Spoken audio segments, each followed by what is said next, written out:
Welcome to the program, everyone. My name is Brian Craig, and this is where MAGA comes to talk.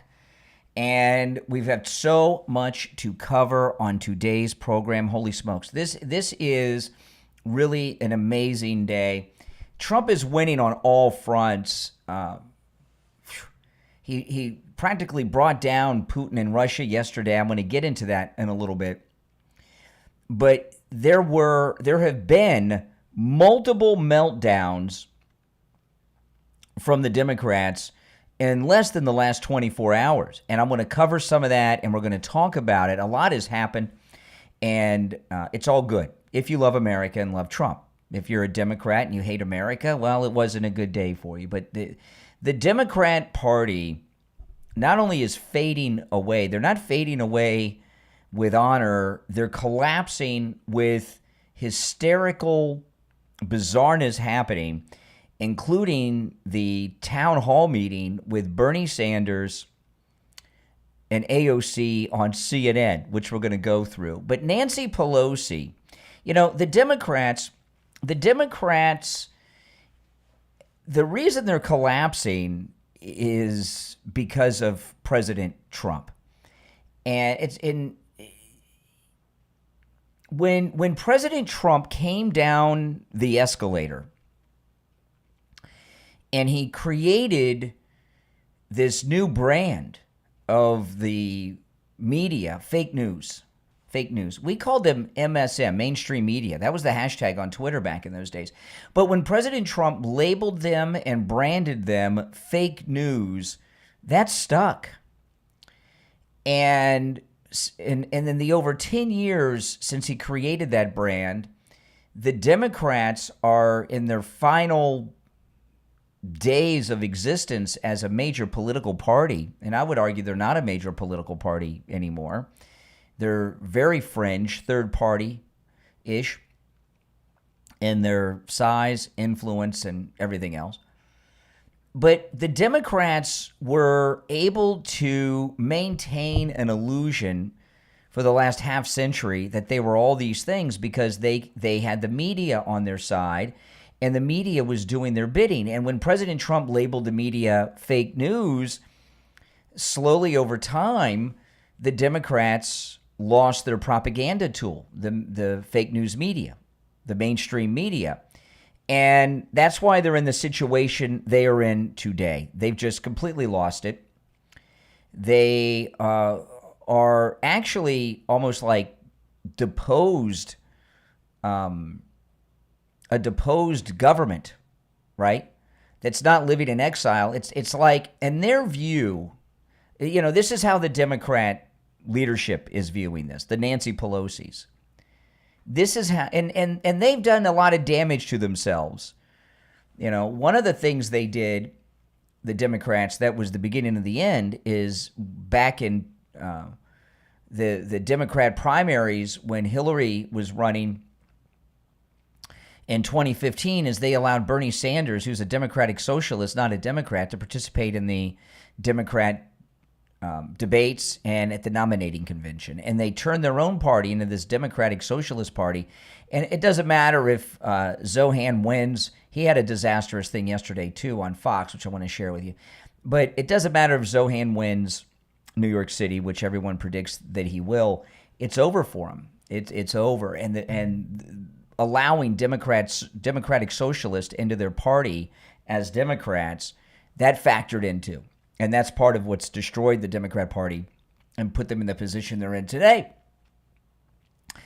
But a lot of other things have happened along the way. I'm not going to go through a whole laundry list. But the way the Democrats view what has happened with the rise of MAGA and President Trump raising from the ashes and defeating all of the lawfare attacks of the last 4 years between his two terms, and the assassination attempts, they shot him and all that stuff.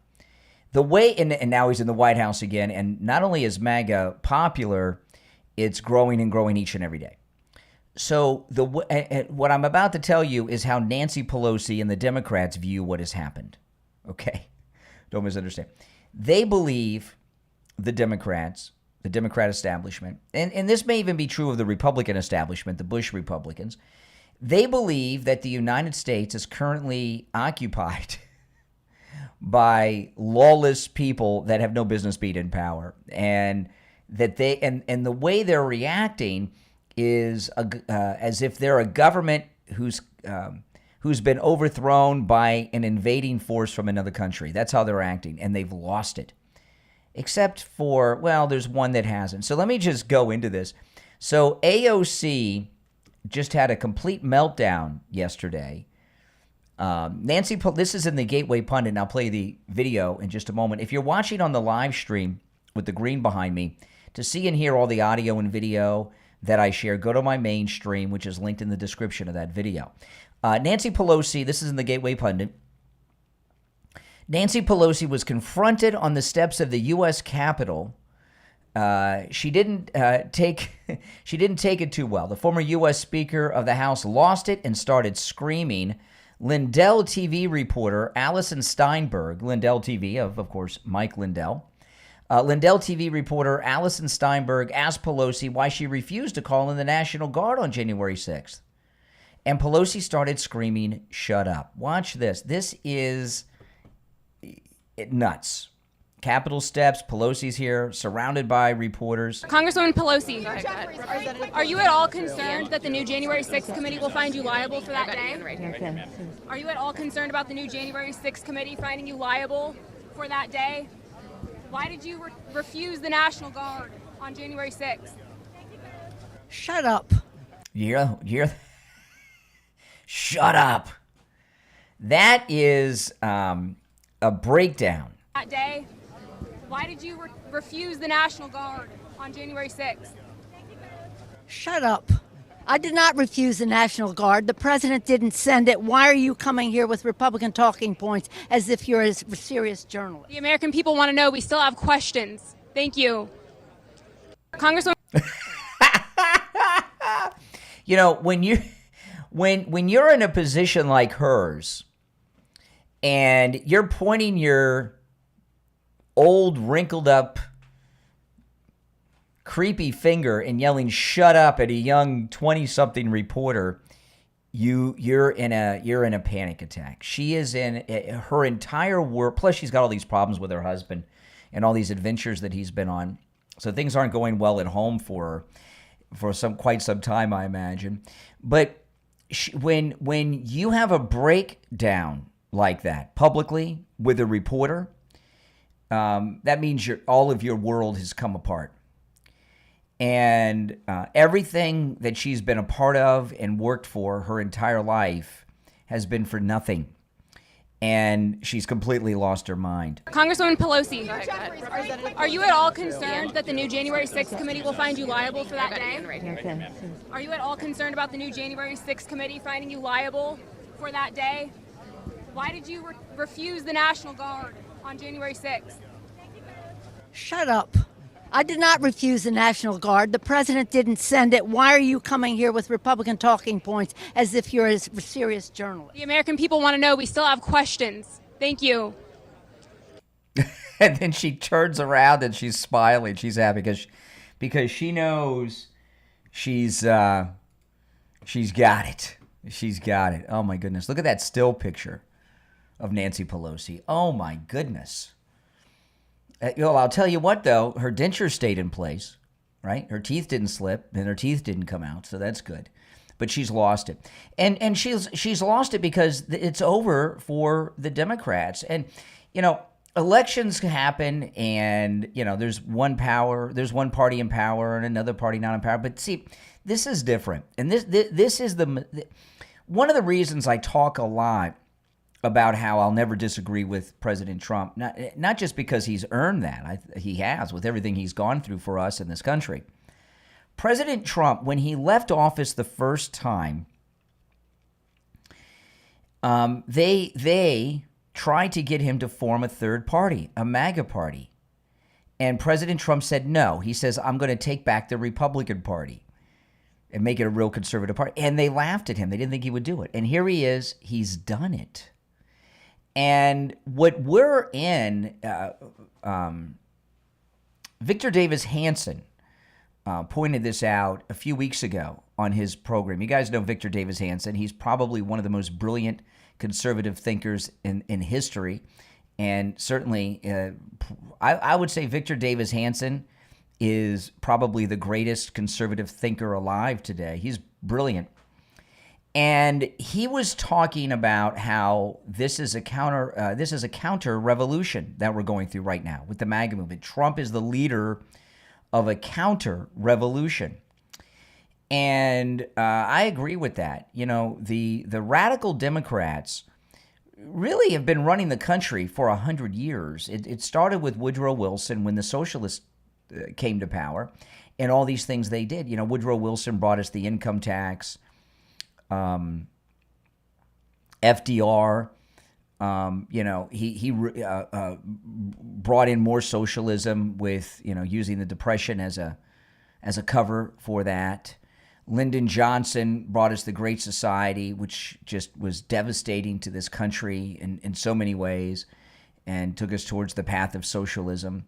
And the Republican establishment helped them along the way. And even though there's been Republican presidents sandwiched in between all these Democrats, they really were working with the Democrats. The two-party system was a lie. We had a one-party system that was like the professional wrestlers, right? If you watch professional wrestling, I used to watch it when I was a kid. I haven't watched it since I was a kid, really. I used to love it. Dusty Rhodes, The American Dream, all those great people. The Iron Sheik, all the guys before Hulk Hogan, okay, became a superstar. I was all into that. Remember Gordon Soley and all of that? And Ric Flair, the great Ric Flair. And you'd have these great heroes and great villains, but they were really friends backstage, right? They just pretended to hate each other when they were out in the public. Well, that's the way it's been our entire lives with the Republicans and the Democrats. Remember, Kerry Lake called it the uniparty. The uniparty. We've had this uniparty that's been running the country for the last 100+ years, and it's really been driven by the Democrats. Even though there was a uniparty, the Republicans were kind of on the side, right? It was mainly the Democrats.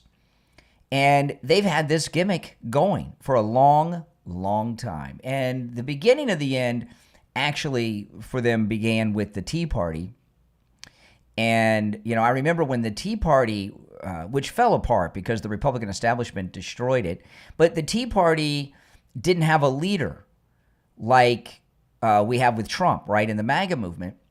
But the Tea Party had these nationwide protests going on at these Obama healthcare town halls. Remember those? And Nancy Pelosi, she was speaker then. She went in a panic and she had a press conference. I'm sure you can find this. I remember it clearly. She said, Republicans, get control of your party, And it was the first time that conservatives had become activists. And the Tea Party organized through Facebook groups. And with Trump coming down the escalator, because of a lot of factors, but mainly the new media and social media, the MAGA movement was able to get organized under having President Trump as a great, charismatic, strong leader who's right on everything, and the ability to network with social media. Prior to that, the Republicans as a group really were not activists, because Republicans always have been very busy, right, working with family and all of this stuff. Democrats, they had the media, and they had a bunch of single people and weirdos who were, using USAID and other things to hire crowds to protest. They always had these protests all over the country. We never did. And so it's over for the Democrats, and they see it, and that's why they're lashing out. Before I move on to some of these others, let me play the Pelosi, if you're just tuning in, let me play the Pelosi meltdown again. Congresswoman Pelosi, are you at all concerned that the new January 6th committee will find you liable for that day? Are you at all concerned about the new January 6th committee finding you liable for that day? Why did you refuse the National Guard on January 6th? Shut up. I did not refuse the National Guard. The president didn't send it. Why are you coming here with Republican talking points as if you're a serious journalist? The American people want to know. We still have questions. Thank you. I love how she turns around and has the smile. It's a little blurry, but that just cracks me up every time I see that. So that's a complete meltdown, and that's never going to get old. But there were some other events. There was this town hall meeting on CNN last night with AOC and Bernie Sanders. And I did not, I mean, obviously I knew that the Democrats, they have this thing for Bernie Sanders, but I didn't realize how big of a thing it was until recently. I don't know, a week or so ago, Mamdani had an event in New York with Bernie Sanders, and I watched the whole thing. I never really had seen Mamdani speak before. Hold on, I got to do a little audio check here. So give me a second, guys. Hold on. Here, so give me a second, guys. Okay, I just had to check the audio. I never really heard Mamdani speak at length. Okay, and he said something really stupid to Martha McCallum yesterday, which I'm going to get to in a little bit. So I watched it, and Bernie was there, and this worship over Bernie Sanders is crazy. In these left-wing movements that they have on the left, Bernie Sanders is like an idol to them. He's like a god. They have this Bernie Sanders cult thing going on. And I didn't realize it. And they did this town hall. And I've got a few clips of it, but there's one I want to share with you first. Hold on, let me find this. Hold on a second. The whole thing was a disaster. AOC and Bernie Sanders. I mean, CNN really turned on them last night. But there was one. I don't have it queued up. Hold on. I got a lot of things to play and share with you today, but I want to pull this particular one up. Hold on. Okay, yeah. Okay, now this clip, it's Caitlin Collins was moderating the town hall. It's AOC and Bernie Sanders, and Bernie Sanders and AOC lose it here. Listen to this. And of course, it is a town hall, and there are questions, which we'll get to later. Saying that Senator Schumer should not be worried about a primary challenge from you? I mean, All right. no. Let me jump in on this one. Do you see the panic there? She's freaking out. Bernie Sanders is trying to take control of it. See, they're not used to this. CNN is a place where Democrats or Democratic Socialist, with some fake thing, Democratic Socialist is a cover for being a communist. But CNN is a place where these left-wing lunatics like AOC and Bernie Sanders, they're not supposed to be asked tough questions. It's supposed to be a infomercial for them.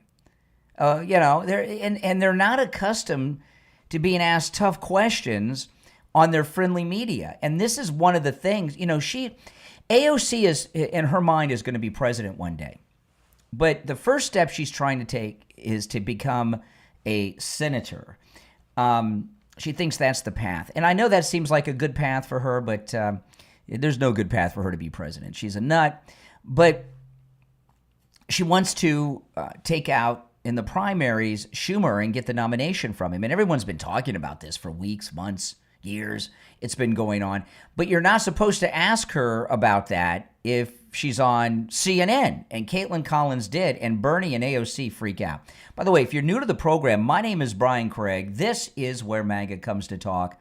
And of course, you can call me live on the program. The toll-free number is pinned in the live chat. It's a toll-free number no matter where you are watching. And remember, all the calls are unscreened and unvetted. When you call in, I just put you on hold, and I find out who you are and what you're all about when I click you on the air.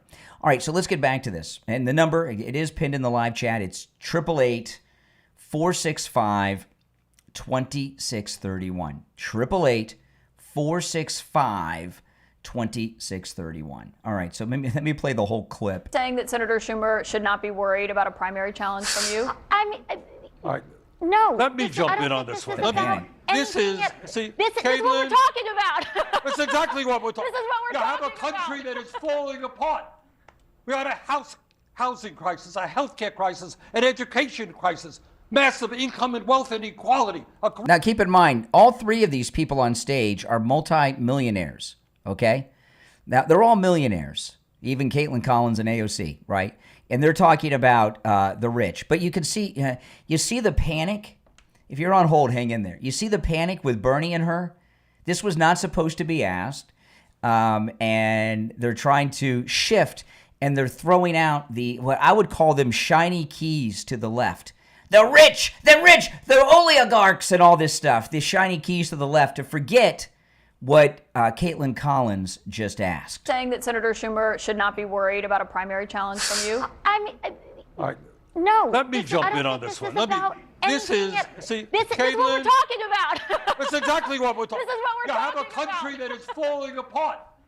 We had a housing crisis, a healthcare crisis, an education crisis, massive. Well, you know, Bernie has 5 houses at last count. He may have picked up some since that story. You know, if there's a housing crisis, why does he not give 4 of his homes for these people that don't have housing to live in? He could only live in one at a time. Saying that Senator Schumer should not be worried about a primary challenge from you? All right. No. Let me jump in on this one. This is, see, This is what Caitlin, we're talking about. that's exactly what we're talking This is what we're You have a talking country about. that is falling apart.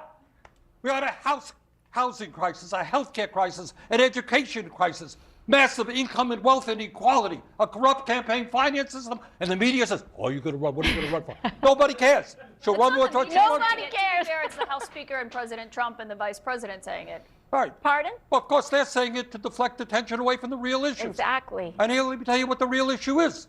Let's see if CNN talks about it.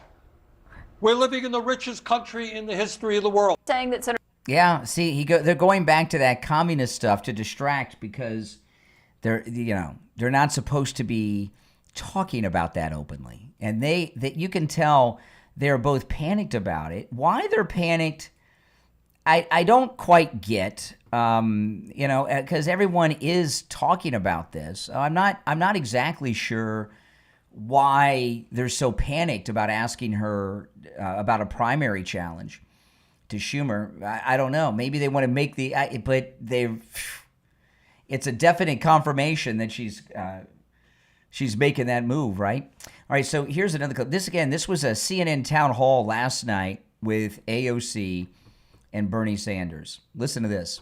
What he is trying to do and what ICE raids and not going He is, the president whose name shall not be mentioned, our favorite president, Donald Trump, of course. What he is trying to do and what ICE raids and knocking down doors are about is to make all of you afraid. That's You're right. a federal employee, don't speak up. You're a government official, don't speak up. You're in a law firm that somehow had clients taking on Trump, don't speak up because they're going to punish you. You are on CNN, we're going to sue you if you ask the wrong questions. My friends, what this is about is a movement toward authoritarianism, intimidating us all. Authoritarian. They were the ones who shot the president. One of his supporters, one of his campaign workers, shot Steve Scalise and tried to shoot the entire Republican baseball team. Remember that in the president's first term? Right? How many campaign managers of President Trump went to jail? 2? How many people did they arrest in Fulton County? How many top Trump aides have gone to prison? Charlie Kirk has been assassinated.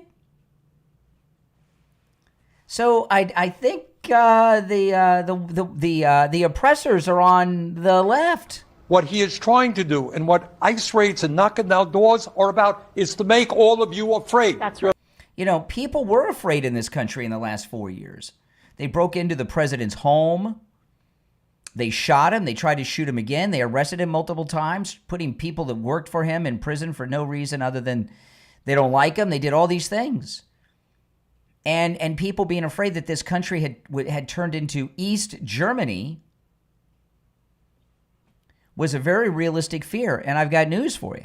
If Kamala Harris would have won, this MAGA hat that I'm wearing would be illegal to wear in this country. They would have declared the MAGA movement a domestic hate group at best, or maybe even a domestic terrorist group. And MAGA would have been made illegal. It would have happened. It's one of the reasons Trump won so overwhelmingly in his reelection. What he is trying to do and what ICE raids and knocking down doors are about is to make all of you afraid. You're a federal employee, don't speak up. You're a government official, don't speak up. You're in a law firm that somehow had clients taking on Trump, don't speak up because they're going to punish you. You are on CNN, we're going to sue you if you ask the wrong questions. My friends, what this is about is a movement toward authoritarianism, intimidating us all. And they also, by the way, the Democrats, nominated someone for president, Kamala Harris, Willie Brown's girlfriend, right, who didn't get a single vote in the primary, right? The primary choice was Joe Biden. She wasn't on the ballot. They gave, on top of all these things they did to the president and those who worked for him, putting them in prison, shooting him and such, arresting him multiple times. They disenfranchised all the Democrat primary voters. So who are the authoritarian people out there? Who are the ones that are taking rights away? Now, of course, you know, this the new start time of the show is an hour before the radio show every morning. And this expansion of the program is, of course, brought to you by the great Mike Lindell at MyPillow. He is sponsoring this. This is the second month of his sponsorship of this expansion. And it's important for you to go to MyPillow.com and use my promo code Kane at checkout, Kane, so that he'll continue to support this great expansion of all this content that I'm bringing you.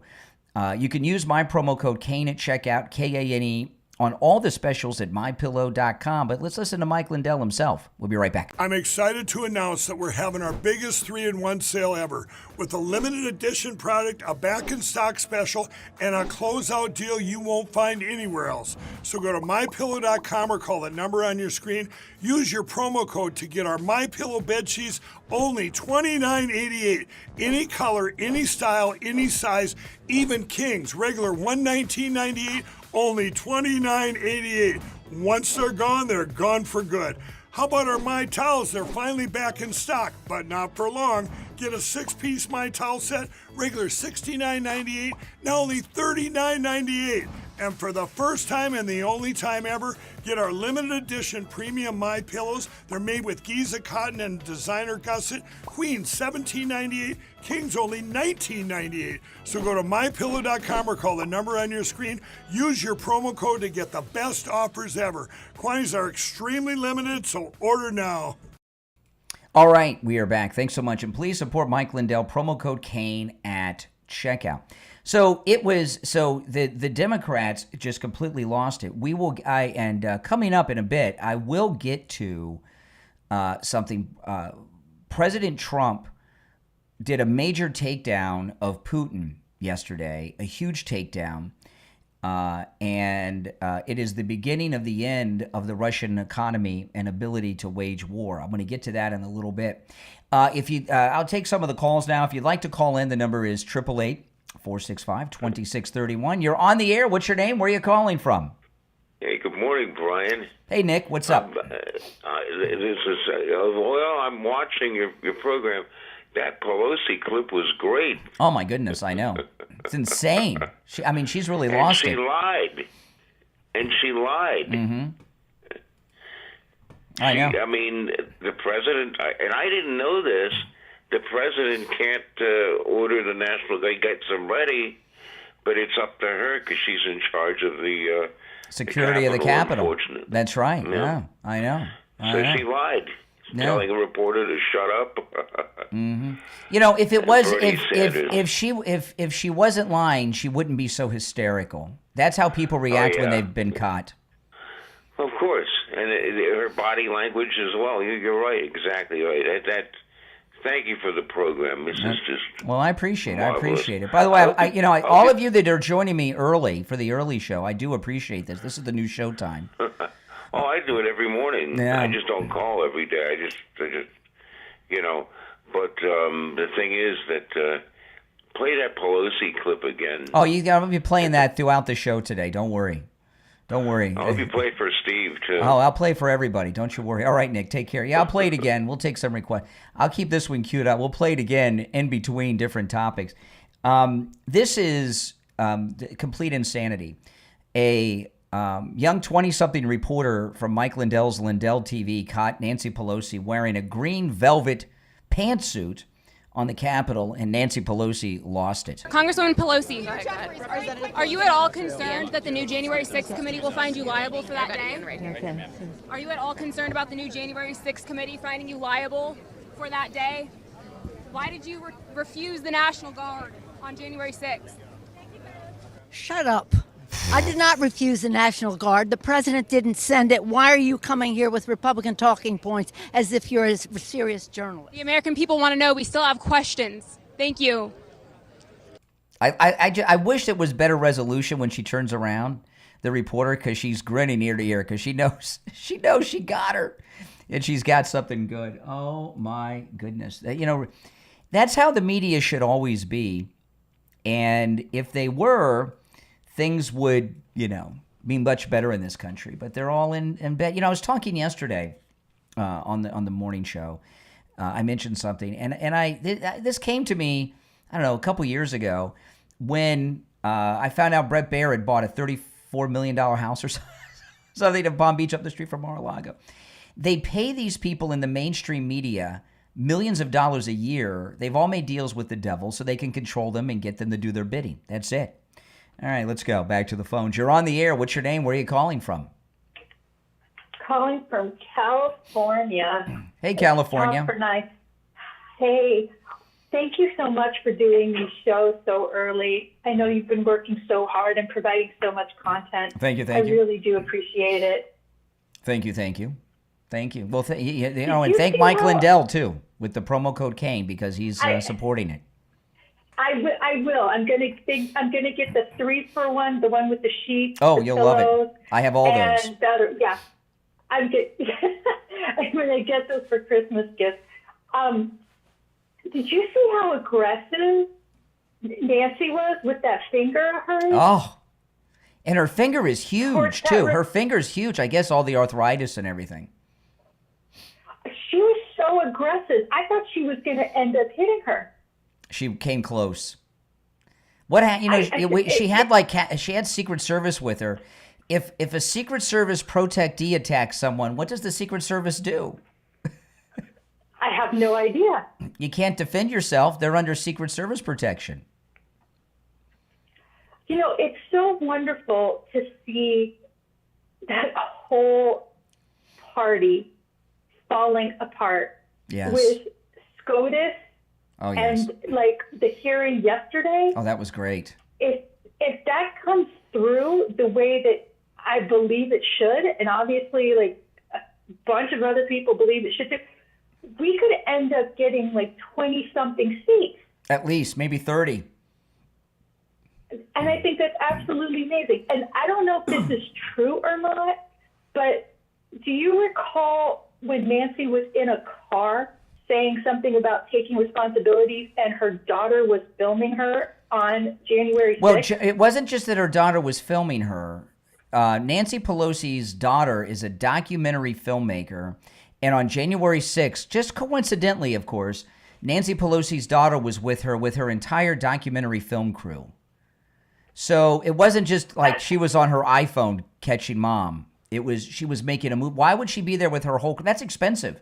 Why would she have been there on that day with her entire crew? It's almost like she knew something was coming, you know? Like there'd be something to capture.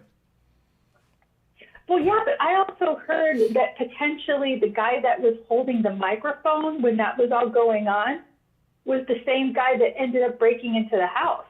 I don't know. I haven't heard that. Oh, no. You're talking about Paul? No. No, it's not the same guy. No. It would be nice. Well, if I find anything, if I do some research and I find anything, I will definitely send it your way. Yeah, and by the way, that guy that broke into Paul Pelosi's house is not MAGA. They got him to say that in court to get reduced charges because, Paul Pelosi had gotten into two bits of trouble in the middle of the night while Nancy was in Washington and he was alone in San Francisco, right? That one. And then the other one, he had that drunk driving accident in the Porsche convertible one night, and we never got to find out who he was with. So to cover up whatever his adventures were, they got that guy that broke into the house to say in court he was MAGA. They paid him off or gave him a sentencing reduction for that. That was just to try to distract away from Paul Pelosi's nightly adventures. I cannot wait till all of this just comes crumbling down all over. It is January now. 6th. It's all. Why do you think they're freaking out? I know, but it's the beginning, but it's just going to end up culminating. And if they are losing it at this point, can you imagine when the whole thing I can't wait. Oh, it's the best. This is better than any soap opera I've ever seen in my whole life. Yeah, and those of you that are young or haven't been following politics since before the Trump era, I don't think you're enjoying it as much as some of us who have and are older are. This is something that we never envisioned possible. There's never been anything like this. No. I know that you saw yesterday, towards the end of that press conference, and you know how he is.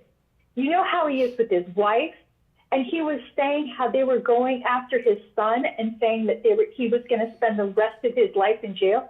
There's no way that man is going to let that stand. Yeah. If I was these people, I would lawyer up and I would throw myself at the mercy of everybody and get it over with, because this is not going to be good. He is not going to let this fly at all. He will hunt you down to the ends of the earth. That's right. Well, listen, appreciate the call, and give me a ring after you get your My Pillow 3-in-1 special deliveries, and tell me how great you love all those things. I will, and I especially will. the towels. Have a great day. Especially the towels. The My Pillow towels are going to blow your mind. The person that I'm giving for is very picky, so I can't wait. Oh, yeah. All right. Take care. Yeah, she's already doing her Christmas shopping. All right. If you're on hold, hang in there. So don't worry. That Nancy Pelosi clip, I'll be playing a couple times an hour, at least on today's show. So I've been sharing a little bit of this insane town hall meeting that totally collapsed for AOC and Bernie Sanders, hosted by Caitlin Collins on CNN. And AOC, her claim is that she's just a bartender from Brooklyn who, saw some things wrong and had to run for Congress. I've never seen someone ask her to make a drink that was more than beer or wine. Was she really a bartender?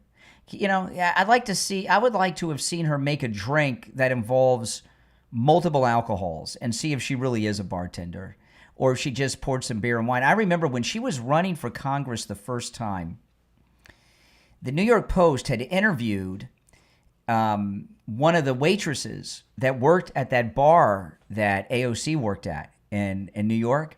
And she talked about how she would steal the tips from the waitresses. They're supposed to share tips. She wouldn't share the tips. Isn't that typical? All right.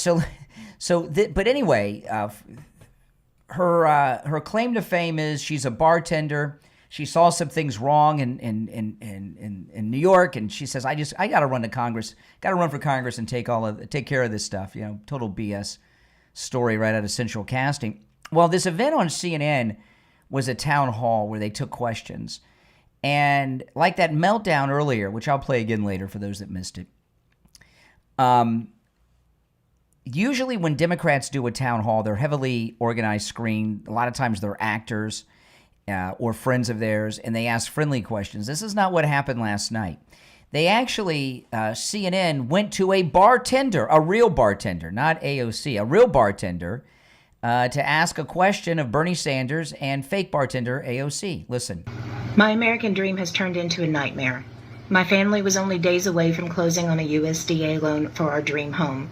Then came news of the shutdown, and now we face uncertainty. Oh my. Our lease is up, and now we have to move. The shutdown is costing us our chance to live our dream. What are you doing to end this stalemate and help restore faith in our elected officials? the people I helped to choose to guard my American dream. Okay, now this is great because if you can see, let me stand out of the way so you can see this. When you see the woman, well, my mic arm's covering. Hold on, see? CNN identifies her as a bartender on the graphic on the screen. So for some reason, CNN, they don't like AOC, and they've made some decision to try to bring her down. So let me play I'll play the question again from this real bartender, and then let's hear Bernie and AOC's response. My American dream has turned into a nightmare. My family was only days away from closing on a USDA loan for our dream home. Then came news of the shutdown, and now we face uncertainty. Our lease is up, and now we have to move. The shutdown is costing us our chance to live our dream. What are you doing to end this stalemate and help restore faith in our elected officials, the people I helped to choose to guard my American dream? We're going to do everything that we can to bring an end to this terrible shutdown, which is hurting you and which is hurting 1 million federal employees and millions of people who use federal services. But also, we have got to be cognizant that if Trump wins this fight, our healthcare system could well collapse. Oh, my goodness. Notice he doesn't address anything to do with this bartender who, her and her entire family are about to be homeless because their lease is up and the Schumer shutdown has cost them their home loan to be processed. If you're watching on the live stream with the green behind me, to see and hear all the video and audio I play, you have to go to my main live stream, which is here on YouTube, and the link to my main stream is in the description of the video with the green behind me. So if you click that link, it'll immediately, instantaneously take you there. I'm not sure why they don't like AOC on CNN, but this was a takedown. I mean, this was just a takedown. Hold on, let me... Okay, now, President Trump also had a pretty good press event yesterday at the White House with Kash Patel, which I'm going to get into some details because Kash Patel really dropped some big stuff. And, you know, President Trump has been doing these daily press conferences. He did daily press conferences in the first term, but these are different. He's doing them in the Oval Office. I remember in his first term, I don't know if we ever saw him speak in the Oval Office at a press conference. He would always do it at the press briefing room or the East Room. And I don't know how or why that is, but he seems to operate pretty much about 99% out of the Oval Office, which is good. And it looks good, and it's good imagery and everything else. But he's briefing the American people on everything he's doing all of the time. And we'll get to what Kash Patel announced with the president in just a bit.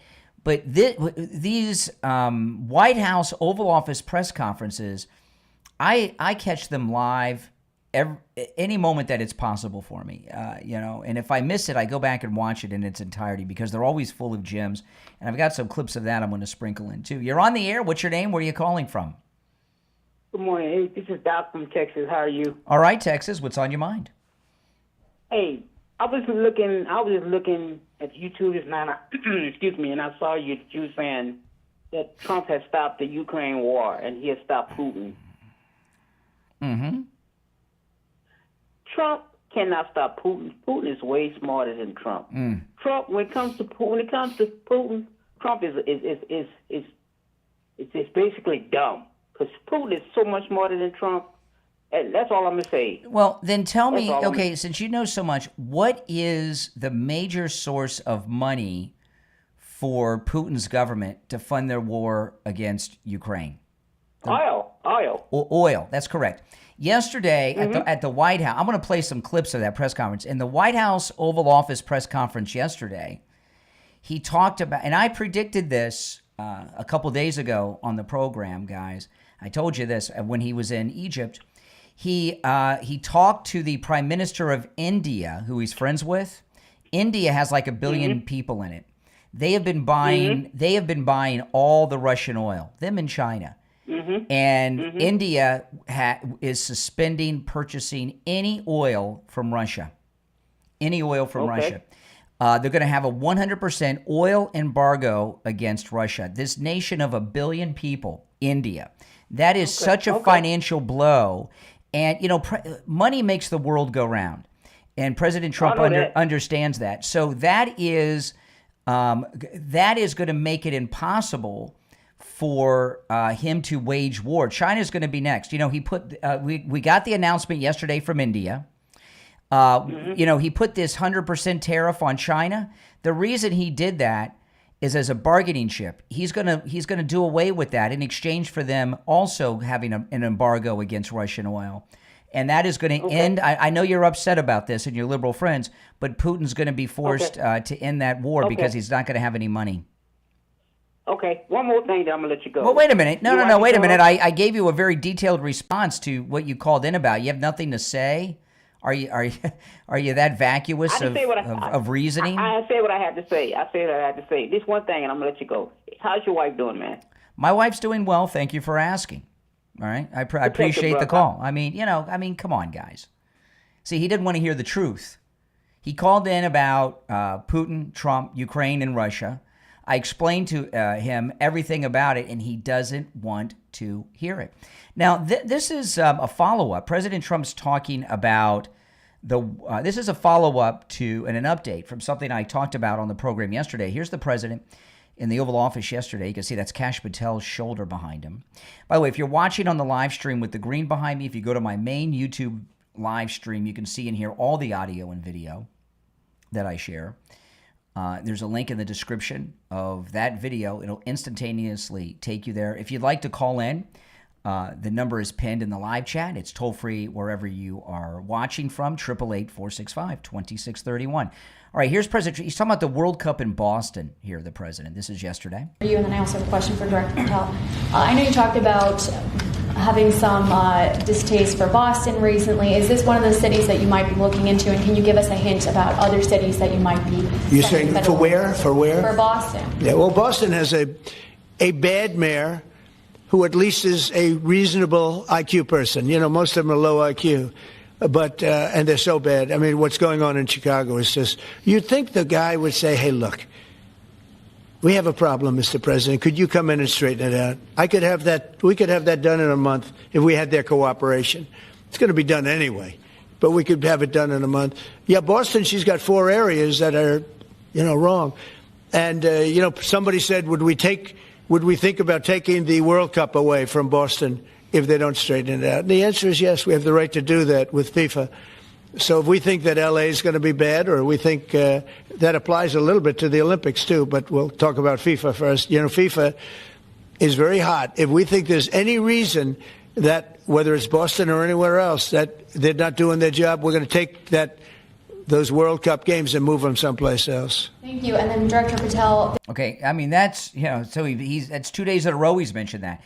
Boston is an open rebellion against the federal government. Mayor Michelle Wu of Boston, is a racist, and she's one of the insurrectionist leaders. And President Trump is not going to let them, while they're in rebellion against the United States federal government and involved in an insurrection, interrupting government business, he's not going to allow them to have the World Cup there. And he'll get the World Cup to move it to any other city that he wants it in. And that's going to happen. All right, let's take some more calls. You're on the air. What's your name? Where are you calling from? Yeah, good morning, Bernie. This is Richie. Hey, Richie. I'm watching all this Bernie Sanders garbage. Oh, beautiful. There's moron that there's moron that everybody follows. The oligarchy and all this garbage with it. Everyone deserves free health care. This is a communist, people. And here's the deal. You know why this government? You know what they try to do? What the Democrats, and this is all backfired on the Democrats. What they did was they tried to put all the insurance companies out of business and have a single payer. So everyone they think it would have been like Canadian. Or as Bernie Sanders would say, single payer. Yeah, and that single payer is their code word for nationalized health care. And that's it. Yeah. So they tried to put so what happened was, guess who was paying for the health care when they were doing it with Obamacare? My wife was paying you were paying such crazy numbers because they were forcing it on the American people, and it was basically a tax. Somebody's got to pay for health care. Nothing is free in this world, people. So they kept it. So the deal is this: the Democrats could never get it passed where they were subsidizing after Obamacare. Basically, is there because it's subsidized by taxpayers to keep this thing going on and on and on. And they had a temporary date, which is coming up in a few weeks, I guess, in November. And it was supposed to stop. They never could get Democrats. Well, Richie, votes another thing though that they got going on, and this is amazing. Okay, so President Trump has cut off Medicaid paying for illegal health care, right? And which is a big deal. And of course, the Schumer shutdown is all about that, right? These blue states and cities and counties, they're overloaded with illegals that they've brought here. And the illegals are still using the emergency rooms as free clinics. So what's happening is the local hospital districts in these blue states, which is your state, local, county governments, they're not getting reimbursed from the federal government anymore for Medicaid, and it's hitting them in you're going to have like the collapse of California over this. So when Bernie Sanders says our healthcare system is going to collapse, he's actually right.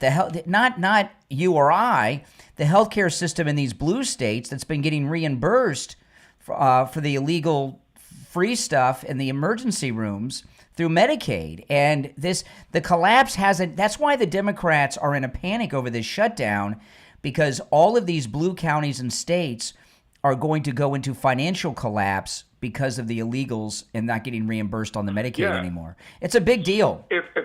They're still treating them. And if the taxpayer, and if the taxpayer wasn't paying this through taxes, it would come out to each individual like it was doing before.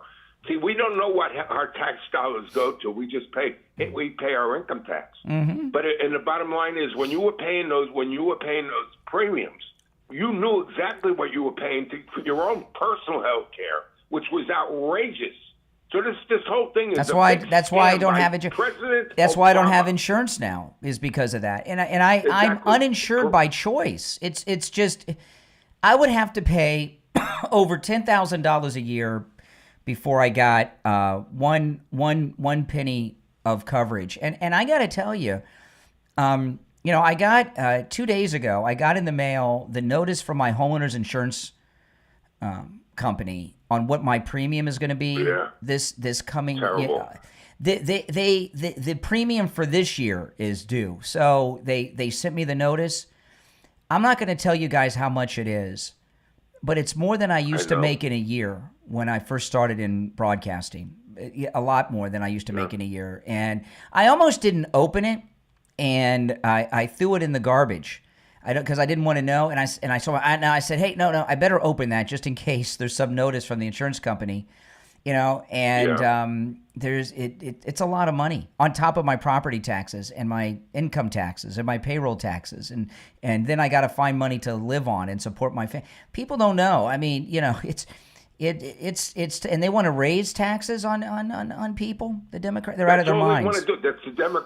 The Democrat solution is just like this jerk in New York. Let's just keep on raising taxes. It never comes down to the top 1%. Yesterday Mamdani was talking about bus drivers. He was talking on. I can't play because there's a bunch of music on it, so I can't play it. He was talking to a guy on the street who was interviewing him, Mamdani Zohran, and he said free buses is going to make bus drivers safer because it'll reduce violence against bus drivers. So I guess homeless people attack bus drivers because they don't want to pay the fare. Brian, let me tell you something. With the cheap, they didn't want to pay the county, at least in our Democratic county. They said if they come on and they don't want to pay, don't open your mouth, shut up. So we used to have to let people just get on a bus, and if they didn't want to pay, people paid, and some people didn't. I don't know how much buses cost now, but when I used to ride your bus, transfers were a dime, right? No, they're a lot more now. And I guess it cost like 50 cents to get on board right? Maybe a quarter. I don't remember how much it costs. I don't know. What does it cost to ride a bus now, like a public bus? Do you know? It's got to be probably $3-4 a ride. Take wow. But here's the deal: some people don't pay, but the people that don't pay are the homeless, the drug addicts, and everything else. And you know what they do? And when it's a cold day, I saw it down here. When it was cold, they would get on the bus. Sleep and ride it all day. Drink beer on the ride bus. it all day. So all day long. Why do you think? Why are free buses a bad idea?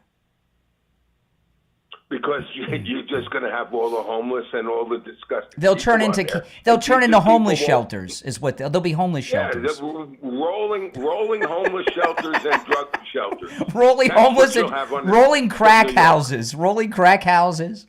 Rolling brothels. We have to laugh at this because this is so insane that's going to elect a guy like this. It's so insane the way they think. And the people better open up their eyes. This shutdown is, like I said, it's all about the fact that they're afraid that the government that Trump will not pay anymore because the mandate will be over. It was temporary. People are telling me it's $2 People are telling me it's $2 to ride the bus now. $2 here in. Wow. I wouldn't. I tell you the truth. I take an Uber, and that's it. I tell you, this crazy. I wouldn't be an Uber driver in South Florida with the crazy people. They get on Ubers. They try to. I love it. Yeah. Do you ever take Uber or Lyft?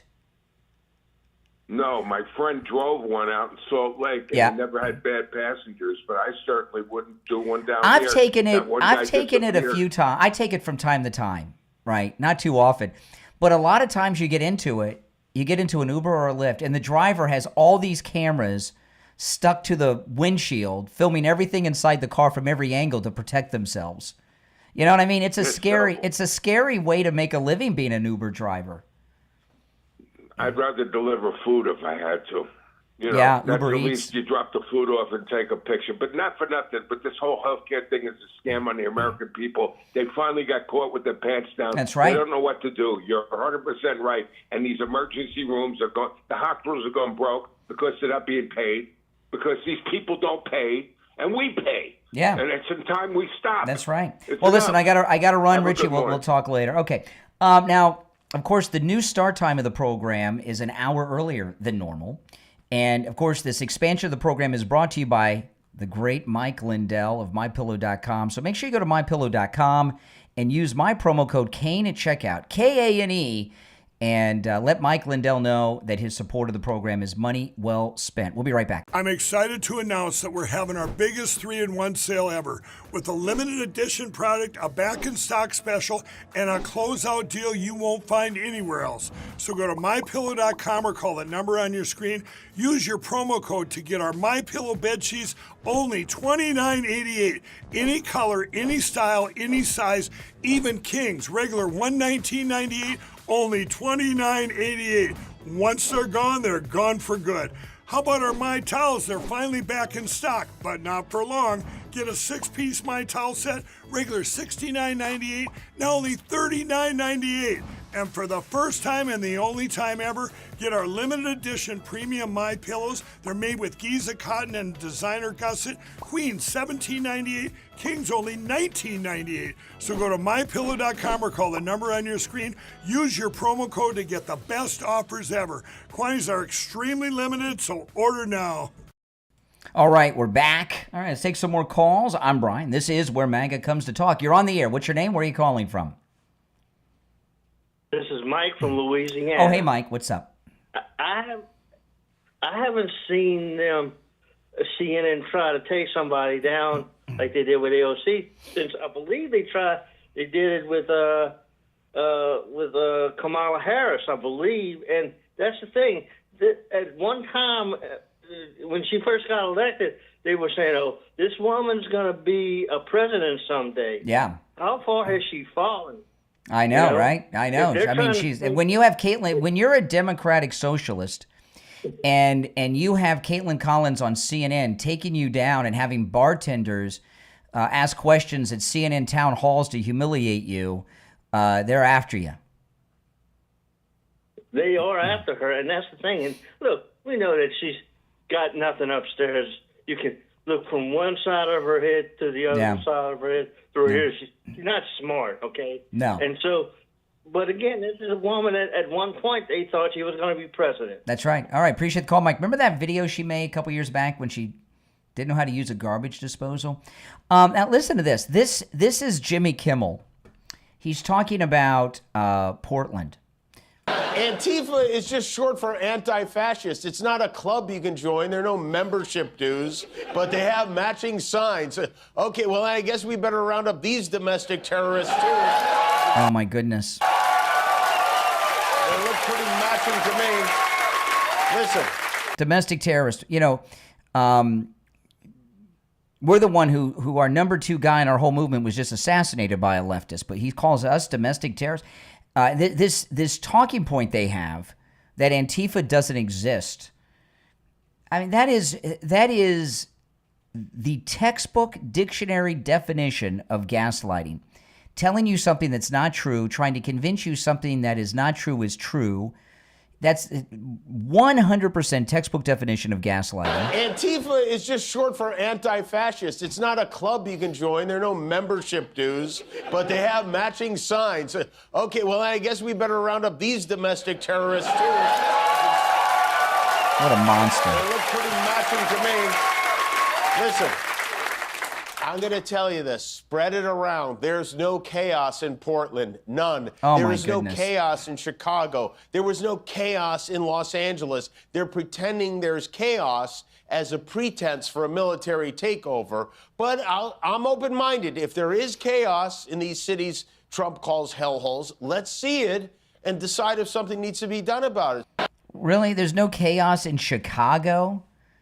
And in Portland, President Trump last week had all of these reporters at the White House for this meeting. One of them was a girl who had a black eye that was given to her by Antifa. The video was all over X. See, this is what happens. See, the liberals have left reality, and they've gone to that Blue Sky platform, and that the echo chamber of Blue Sky, so they don't know really what is going on. Right? And they don't want to know. But I'll tell you, they can try to gaslight all day and all night. People aren't going to buy it, okay? Everybody knows what's going on out there. And the more that they say that it's not happening, the more people are going to be convinced that it is happening, right? I mean, the liberals always have talking points and false narratives and such. But I've never seen one quite this bad. And they have a very vested interest in convincing people that Antifa does not exist, don't they? And I'm going to tell you, you're going to hear this warning from me. This weekend is the No Kings event, part 2. Do not go to it. Do not go to them. I am not. I did a video. I went to the last No Kings event, and I went undercover, and I interviewed them. The video is on my X, Brian Craig Show on X, and if you go to my X, you can find it there. It's dangerous to go.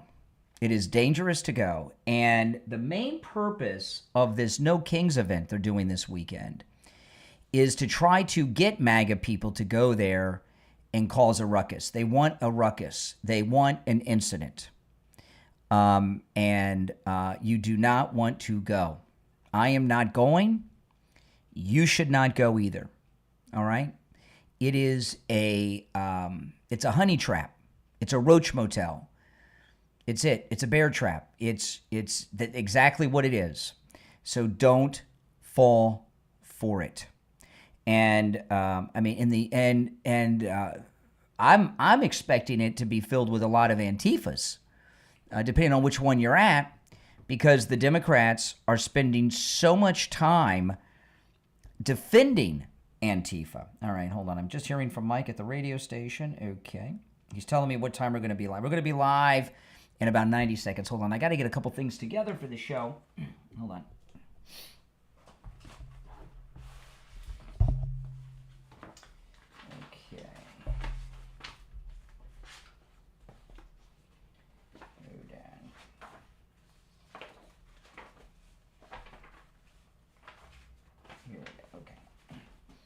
All right.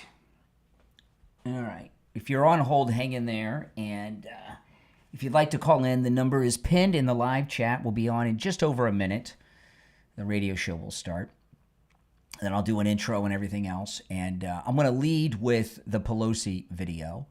And those of you that are joining in for the early hour, welcome and thank you. And again, support Mike Lindell with the promo code Kane at checkout, Kane, and let him know that you're supportive of him and me every time you use the promo code Kane at checkout. All right. Yes, that's what we're going to start with. Okay. All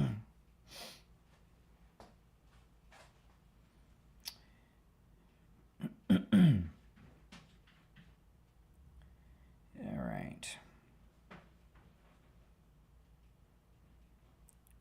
20 seconds.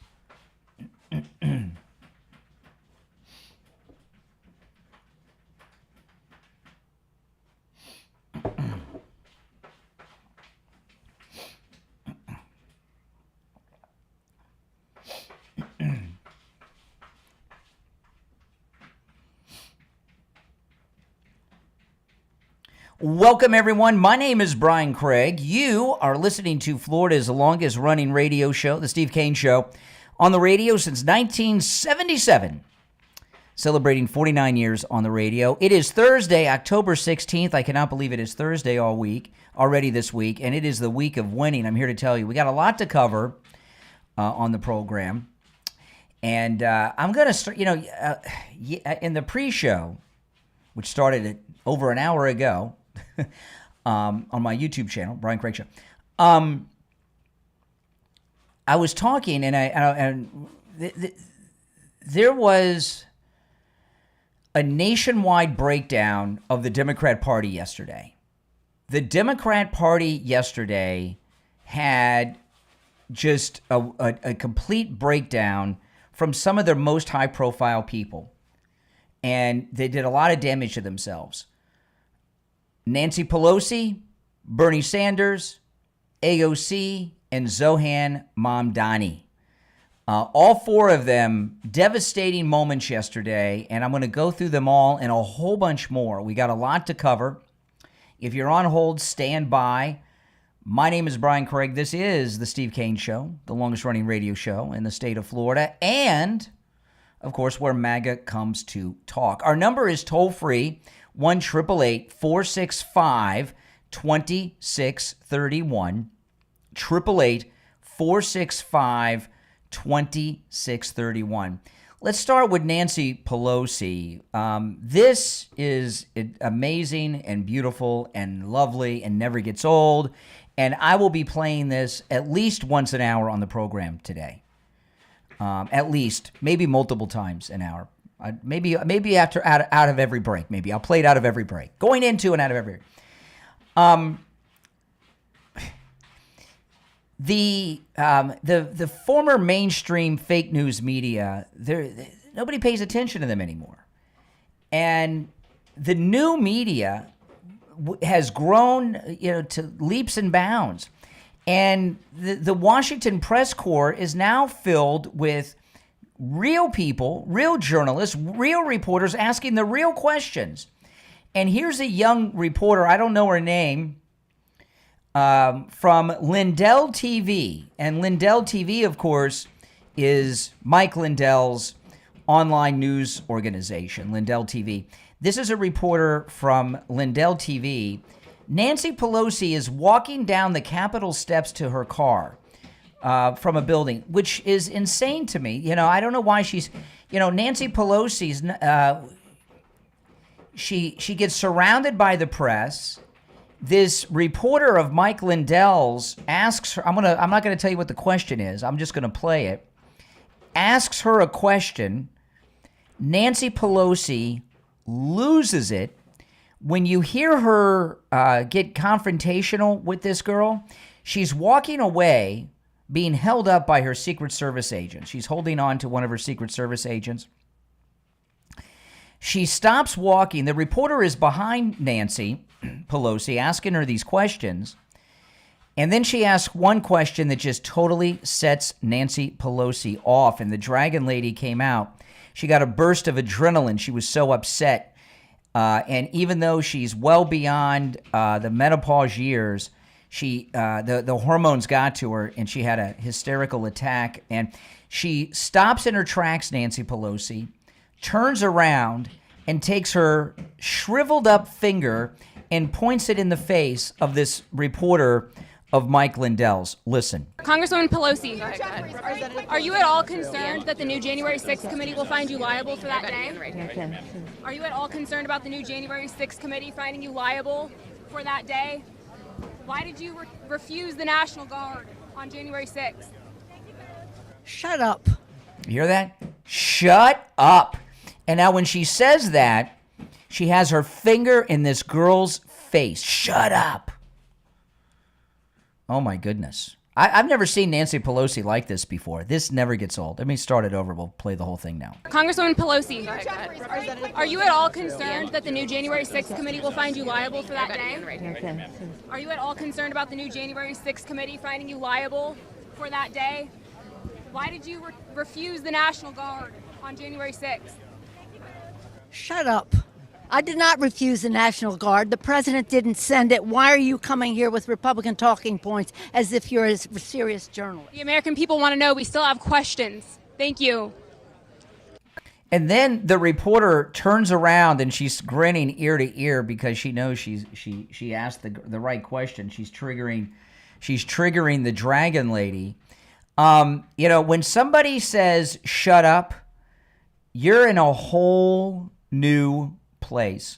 So I'm going to go through a bunch of things today. I've got a lot of audio sound bites to play today, maybe more than normal because so much happened yesterday, and I have so many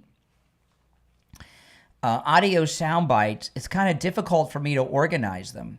But by the way, all the things that you hear me talk about in the audio that you hear me play, it is all on my X, Brian Craig Show on X. So if you follow me on X, you get all this stuff. So some of these, there's really no particular order that I was trying to organize everything before the show. And there's the meltdown of the Democrat Party is happening in such overabundance that it's impossible to organize it, right? I just can't organize. So, by the time I'm done organizing it, the show will be over. So I'm going to go through these and really in no particular order today. My apologies. I'm usually much more organized, but there's just too much to organize in any proper fashion. But the whole theme of it is the Democrat Party is fading away from existence because of President Trump. That's it. It's over. The party's over, and it's because of Trump. That's it. That's it. And here's an example. This is, let me see if I can get the name of this person. I'll get the name in a minute. This is CNN. We have a Republican woman, a white Republican woman. She's a pundit. Her name is Kristen Davison. And who's the guy she's with? See if I can get his name on the clip. Can't get his name. I can't get the name of everybody on the clip. But anyway, this is a panel. The white woman is a Republican, and there's a black Democrat there on the panel. Listen to this exchange. I'm glad to see a number of Republicans step up and condemn them as well because they're terrible. But I do think to say that this somehow justifies. Okay, now what they're talking about is there's these so-called racist texts from the young Republicans at some college somewhere, and they're trying to make this into something. I don't know who these so-called young Republicans are. I don't know. But they're trying to make this like, okay, the whole Republican Party is, we have this text exchange. I'd like to know how these texts became public, who these people really are, and who leaked them.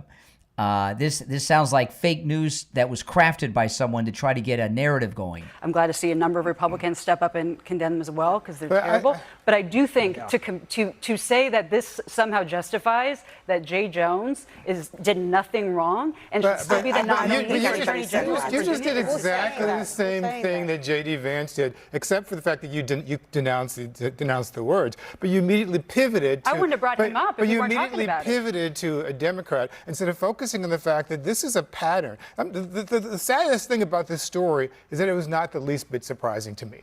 I mean, I don't think anyone who I know who's familiar with where the Republican Party has been going the past decade or so is the least Hitler or fascist. Well, J.D. Vance literally called Donald Trump Hitler. What are you talking about? J.D. Vance said that himself. J.D. Vance called Donald Trump Hitler. This is where the Democrat Party is going. Hold on, Kristen. And also, Ben, as we've played multiple times here, Trump has repeatedly called his Democratic opponents fascists. So that argument does not hold much water. And there's a whole history of racism in the Republican Party. It started in You guys had slavery. We were against it. Okay, let me The Democratic Party literally was the party of slavery. So let's not act like there's not a history. If you want to talk history, slavery is the Democratic Party. Why don't we just listen to you then? Tell us about Black history.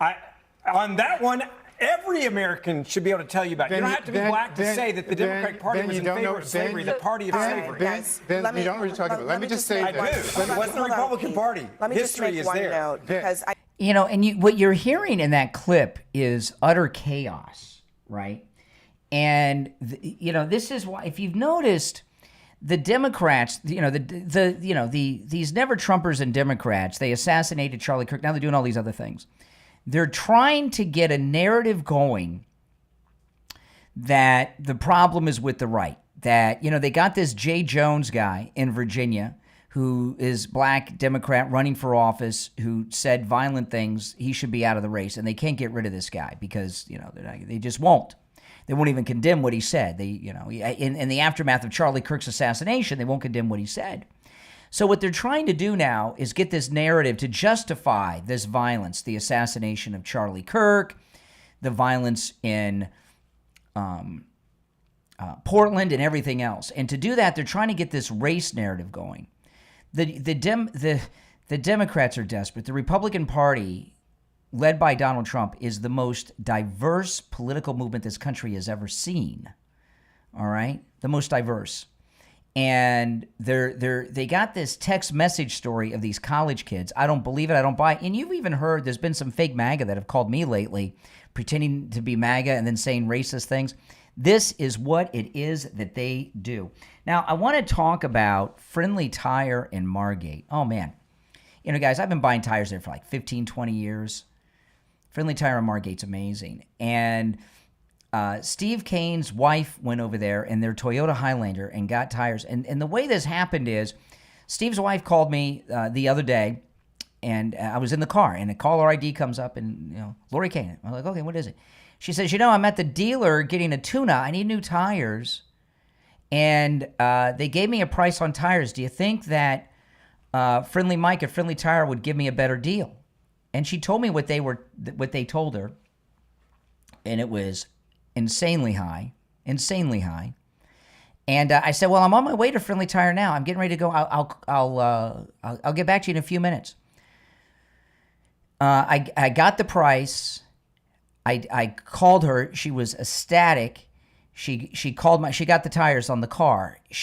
Steve Kane's wife got 4 new tires out the door and on the road from Friendly Tire on their Toyota Highlander. 4 new tires for hundreds of dollars less than what 2 tires would have cost at the dealer that they were quoting. Let me say it again. She got 4 brand new tires out the door and on the road. Remember, Friendly Tire doesn't charge you to balance the tire, mount your tire, dispose your old tires. And by the way, this is a deal that any of you would get. This isn't some special deal that Steve Kane's wife got. This is the deal we all get. You go there and buy tires. She got 4 brand new tires on Steve Kane's Toyota Highlander out the door and on the road for hundreds of dollars less than what the dealer wanted for 2. Give Friendly Tire a call. He'll give you a quote right over the phone. 954-977-9445. 954-977-9445. That's 954-977-9445. We'll be right back. Nope, brand new. Brand new. Brand new. Out the door and on the road. Nope.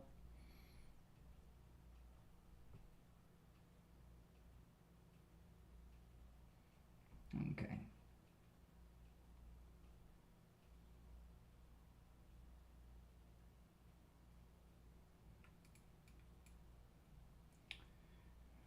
Okay, where am I going to go next?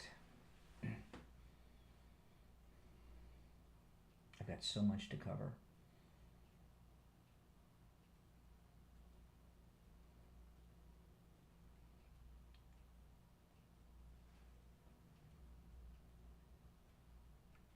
Okay.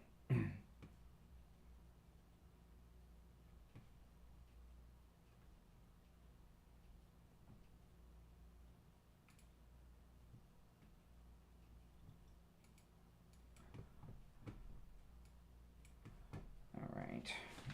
I've got so much to do here. I'm getting my stuff organized for when we get back.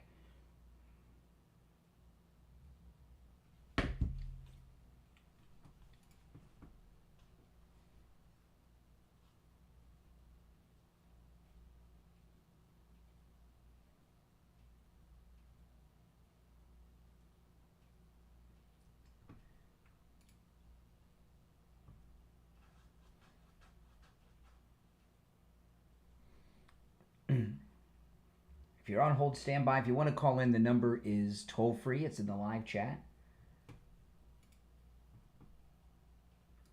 Okay.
Okay, we'll be back. Let me check the time.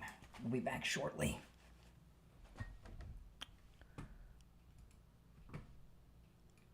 Oh, yes. Okay, this is the one I want to play first. We'll be back in about 90 seconds.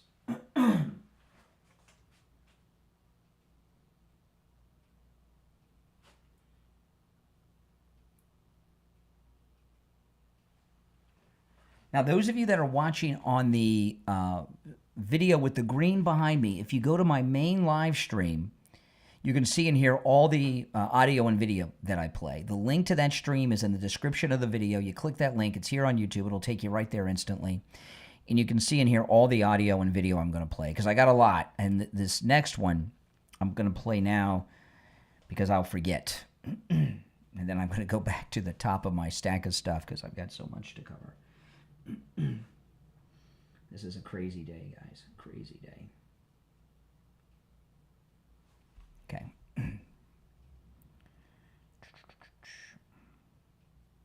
30 seconds. We'll be back. Stand by.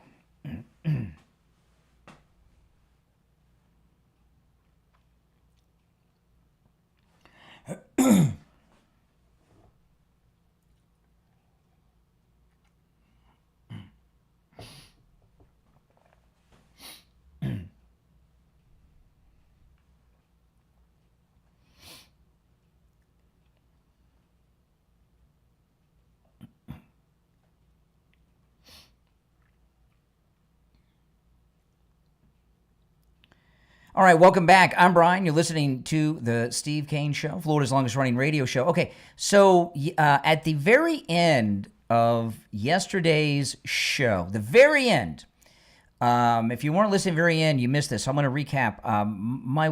When I was talking yesterday about the Presidential Medal of Freedom being awarded to the late, great Charlie Kirk, and I was talking about we need someone to take over that organization, and I'd mentioned Stephen Miller, who I love. Stephen Miller, everybody loves Stephen Miller. He's the Deputy White House Chief of Staff right now.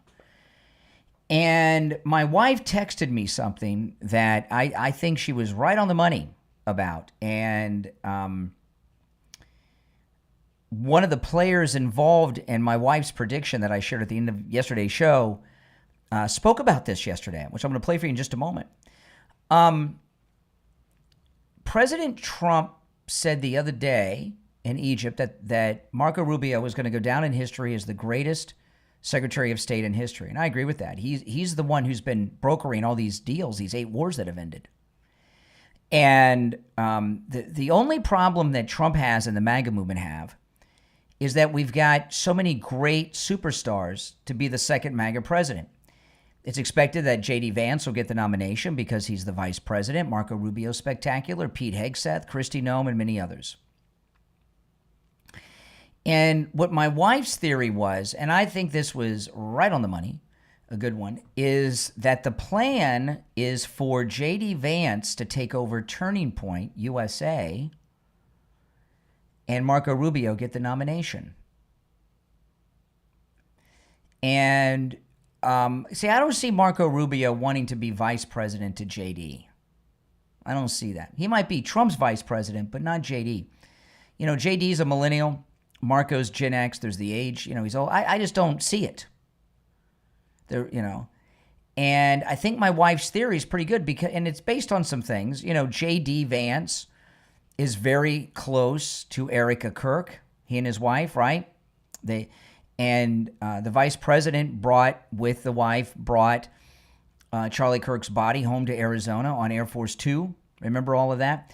And she even talked about the vice president and his wife at the medal ceremony at the White House the other day. And my wife's theory that J.D. Vance is going to take over Turning Point and Marco Rubio is going to be our second MAGA president, that makes a lot of sense. Yesterday, the vice president, J.D. Vance, he went on the Charlie Kirk show.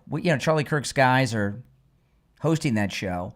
And they did the Charlie Kirk show from the White House yesterday with guest J.D. Vance, the vice president of the United States. Listen to this.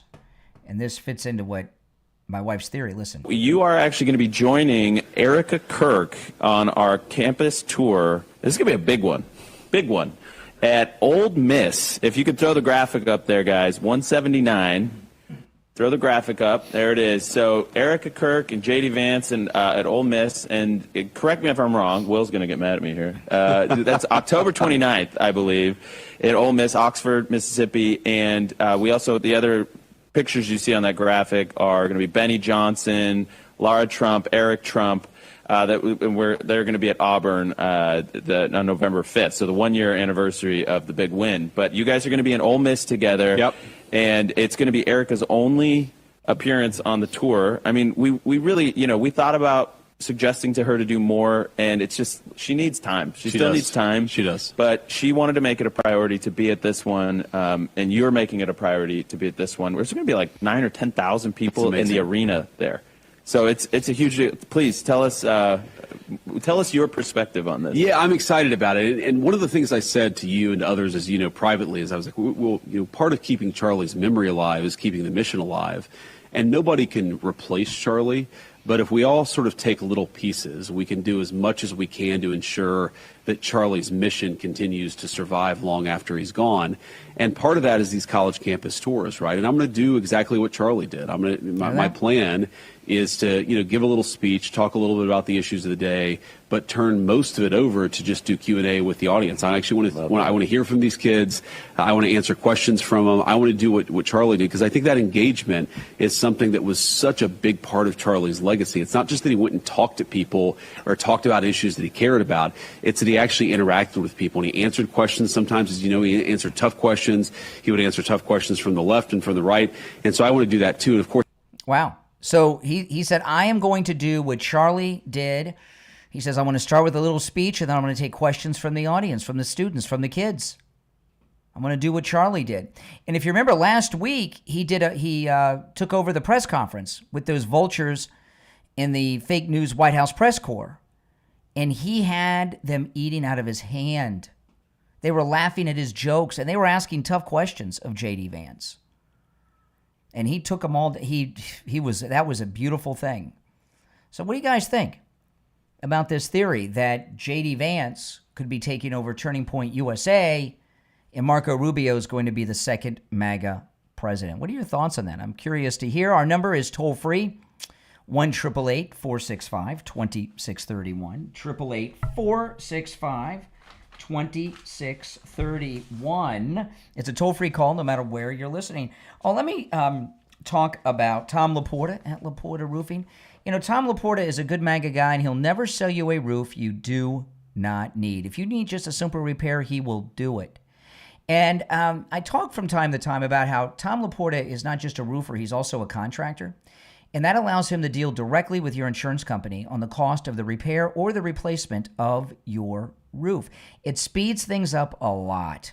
And those of you that have had experiences with public adjusters, you may not need to go through all that with Tom Laporta on the job, okay? Sometimes people actually hire attorneys to deal with their insurance company. And let me tell you, as much as homeowners insurance is now, I got my yearly annual statement for my homeowners insurance. Holy smokes. You want to have Tom Laporta dealing with your insurance company for the cost of the repair or the replacement of your roof, right? And his team, listen, roofing is a big part of Florida because not just because like everywhere else we have roofs on homes and office buildings and municipal buildings. Tom Laporta Roofing handles all those, but because we have hurricanes in Florida.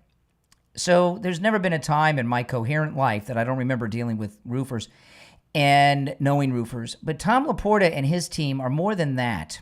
They're more than roofers, more than contractors. His team are actually artisans. I've seen their work on multiple properties, including Steve Kane's house and others.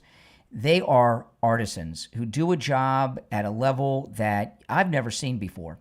Give Tom Laporta at Laporta Roofing a call. He covers both the east and west coast of Florida and everywhere in between. This number rings directly to Tom Laporta's cell phone. You can also text 954-604-4602. 954-604-4602. That's 954-604-4602. It's the Steve Kane Show. My name is Brian. We'll be right back. All right, we're clear. So what do you guys think? I mean, let me play again for you guys. To me, it sounds like that J.D. Vance is going to take over Turning Point.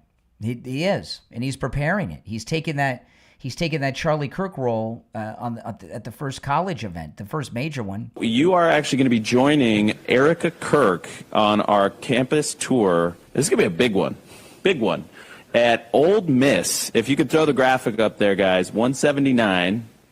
Throw the graphic up. There it is. So Erica Kirk and J.D. Vance and at Ole Miss. And correct me if I'm wrong. Will's going to get mad at me here. That's October 29th, I believe, at Ole Miss, Oxford, Mississippi. And we also, the other pictures you see on that graphic are going to be Benny Johnson, Lara Trump, Eric Trump. They're going to be at Auburn on November 5th. So the 1-year anniversary of the big win. But you guys are going to be in Ole Miss together. Yep. And it's going to be Erica's only appearance on the tour. I mean, we really, we thought about suggesting to her to do more, and it's just she needs time. She still needs time. She does. But she wanted to make it a priority to be at this one, and you're making it a priority to be at this one. There's going to be like 9,000 or 10,000 people in the arena there. So it's a huge deal. Please tell us your perspective on this. Yeah, I'm excited about it. And one of the things I said to you and to others, as you know, privately, is I was like, well, part of keeping Charlie's memory alive is keeping the mission alive. And nobody can replace Charlie. But if we all sort of take little pieces, we can do as much as we can to ensure that Charlie's mission continues to survive long after he's gone. And part of that is these college campus tours, right? And I'm going to do exactly what Charlie did. My plan is to, give a little speech, talk a little bit about the issues of the day, but turn most of it over to just do Q&A with the audience. I actually want to hear from these kids. I want to answer questions from them. I want to do what Charlie did, because I think that engagement is something that was such a big part of Charlie's legacy. It's not just that he went and talked to people or talked about issues that he cared about. It's that he actually interacted with people, and he answered questions. Sometimes, as you know, he answered tough questions. He would answer tough questions from the left and from the right. And so I want to do that too. And of course, having Erica there is very special. Yeah. See, it sounds to me like he's making the move to be the front man for Turning Point. Now, remember, guys, this expansion I've done, the extra hour of the show, continuing the show during the breaks on the radio, all brought to you by Mike Lindell and MyPillow. So make sure you go to MyPillow.com and use my promo code Kane at checkout, Kane, to let Mike Lindell know that his sponsorship is money well spent. I'm excited to announce that we're having our biggest 3-in-1 sale ever with a limited edition product, a back-in-stock special, and a closeout deal you won't find anywhere else. So go to MyPillow.com or call the number on your screen. Use your promo code to get our MyPillow bed sheets, only $29.88. Any color, any style, any size, even kings. Regular $119.98, only $29.88. Once they're gone for good. How about our My Towels? They're finally back in stock, but not for long. Get a 6-piece My Towel set, regular $69.98, now only $39.98. And for the first time and the only time ever, get our limited edition premium My Pillows. They're made with Giza cotton and designer gusset. Queen $17.98, Kings only $19.98. So go to MyPillow.com or call the number on your screen. Use your promo code to get the best offers ever. Quantities are extremely limited, so order now.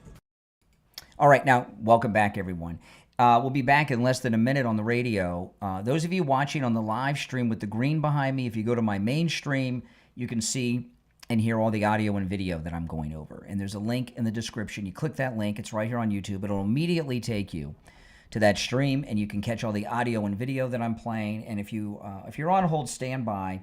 And if you'd like to call in, the number is pinned in the live chat, 888-465-2631. It's a toll-free call no matter where you are watching. All right, stand by.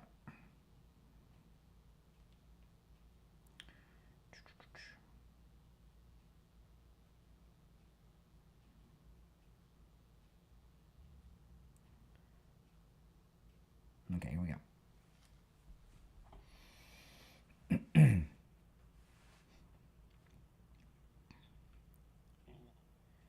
All right, we're back. I'm Brian Craig. You're listening to Florida's longest-running radio show, The Steve Kane Show, on the radio since 1977, celebrating 49 years on the radio. So just to finish up, and then I'm going to get back to what happened with AOC and Bernie, which was a beautiful thing on CNN last night. See, I know a lot of people may think that's crazy. He's vice president of the United States. He's going to walk into the nomination. J.D. Vance, why would he take over Turning Point instead of be the second MAGA president? We've got too many top-tier talent.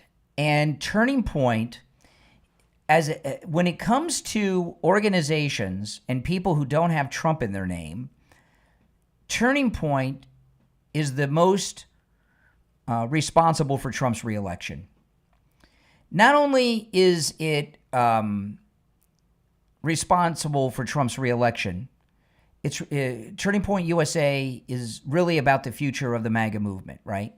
Keeping young people red-pilled, undoing, remember what Charlie Kirk would say, undoing in 90 minutes what their professors have been doing for 4 years, and it's completely reversed. People are getting red-pilled. Keeping that going. And they had a dry run a week or two ago with Megyn Kelly and some others. It was a complete disaster. It's a very special skill set to do what Charlie Kirk did. And there's only a handful of people that can do it.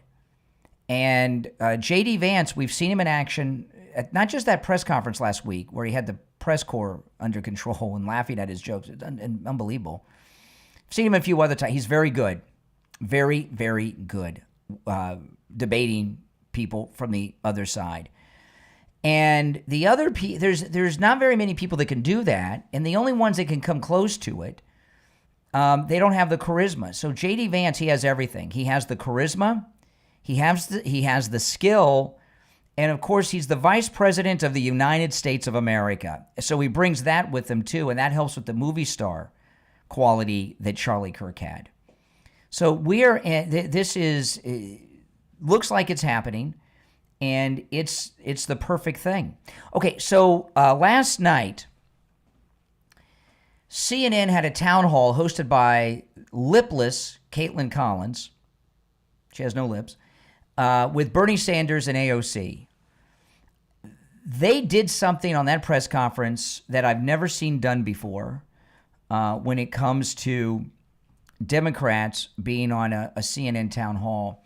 You know, the way that these town halls operate is they're not organic, all right? They handpick who asks the questions, and they pick people to ask the questions and ask the approved questions, CNN. This is how all these town halls work, to accomplish what their agenda is. If it's a Republican, they want to bring him down.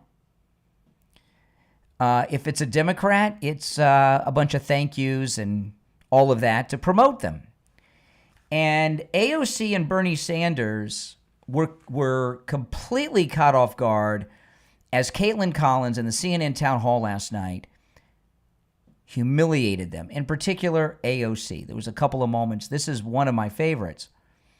Now, and you got to remember, AOC's claim to fame is she's just a bartender from the Bronx.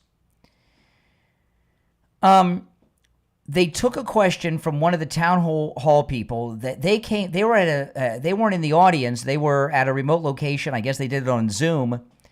And the woman that they take a question from is a real life bartender. On the screen on CNN, they have the lady's name, and next to it, it says bartender. So CNN found a bartender to ask AOC, a fake bartender, a question that's a very leading question to humiliate AOC. Let me pull this up. This is great. A real bartender asking fake bartender AOC a question on the CNN town hall. My American dream has turned into a nightmare. My family was only days away from closing on a USDA loan for our dream home. Then came news of the shutdown, and now we face uncertainty. Our lease is up, and now we have to move. The shutdown is costing us our chance to live our dream. What are you doing to end this stalemate and help restore faith in our elected officials, the people I helped to choose to guard my American dream?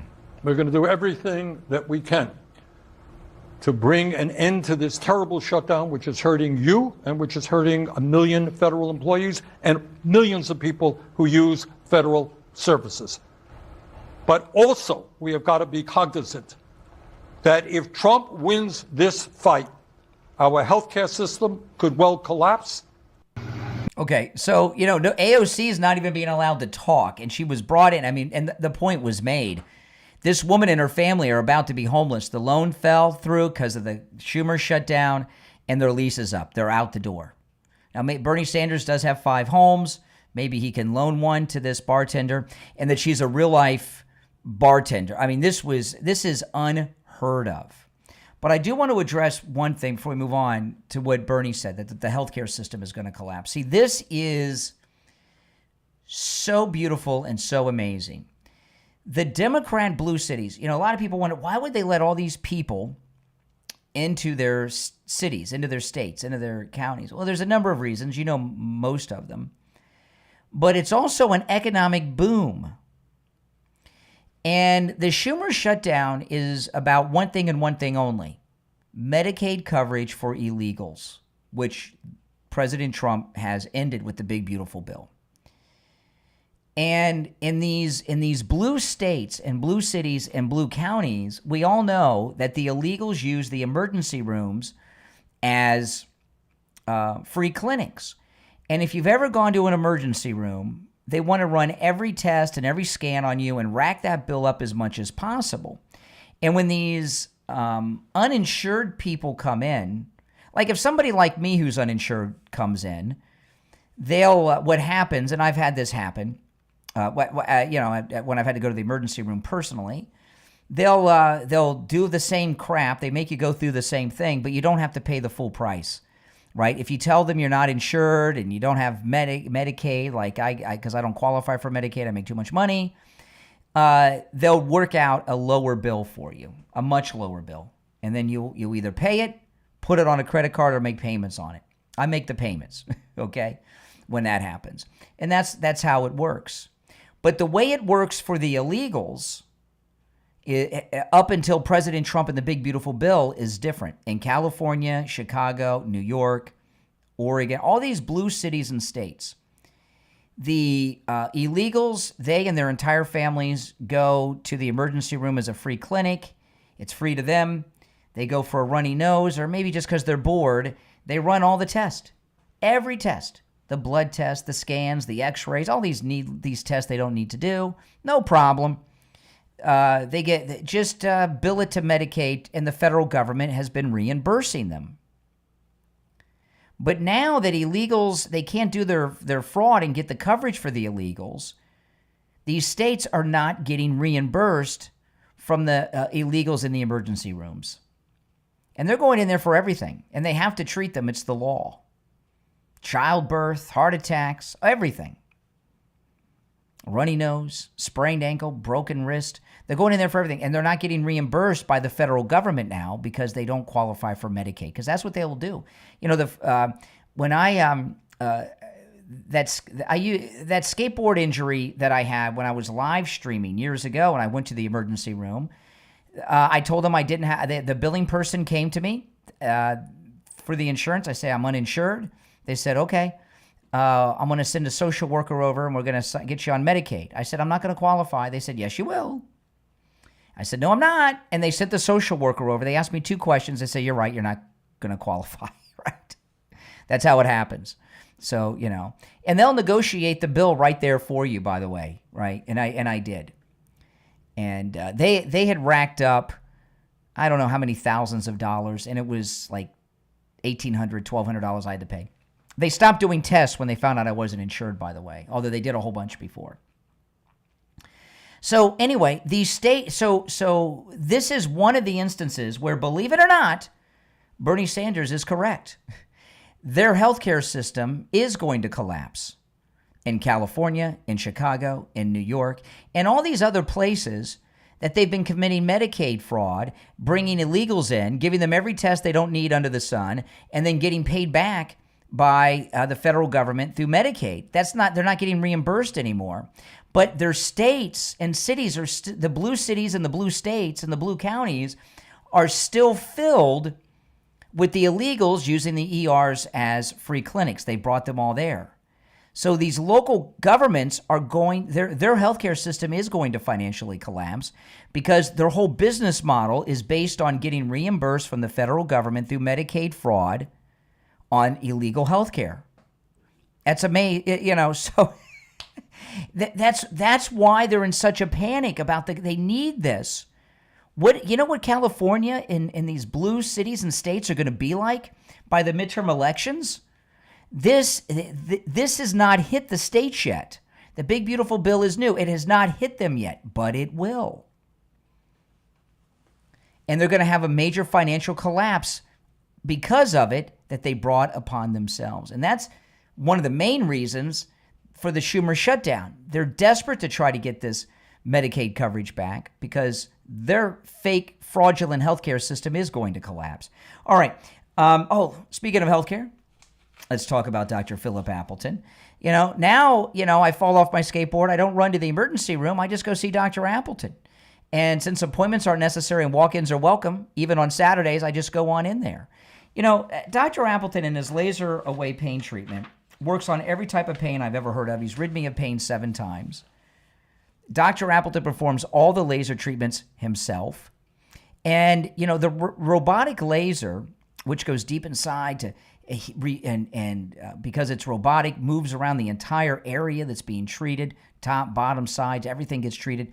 What Dr. Appleton's robotic laser actually does is repair the damage that's causing you the pain. That's why when he's rid me of pain 7 times, it is not returned, because he repaired the damage that was causing the pain. The pain is your body telling you that something's broken, okay? Something's wrong, something's torn. And the laser treatment from Dr. Appleton corrects that. It's amazing. And I know there are so many of you in this audience that are living pain-free right now, just like me, because of Dr. Appleton. I wonder, what would my life be without Dr. Appleton? Well, maybe I'd be a junkie, but I certainly would be in a whole bunch of pain all the time. So give Dr. Appleton a call. The consultation is free. So go in there, talk to Dr. Appleton. You can walk in even on Saturdays. Appointments are not necessary. Talk to him about the laser away pain treatment, and he'll tell you what the robotic laser can do for you. And the consultation is free. The number is 954-973-0710. 954-973-0710. That's 954-973-0710. And online, AppletonCairo.com. We'll be right back.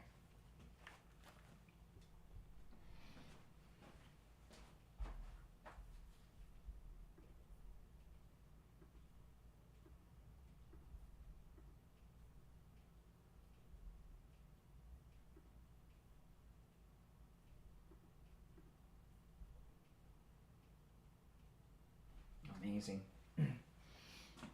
Absolutely amazing. All right.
I don't understand why that's happening.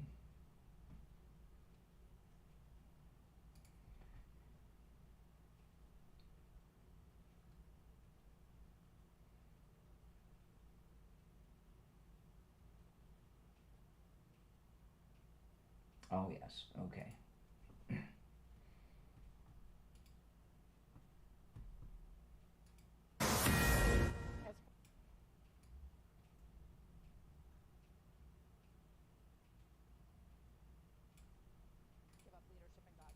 We have opinions about the future of Hamas and Israel beyond.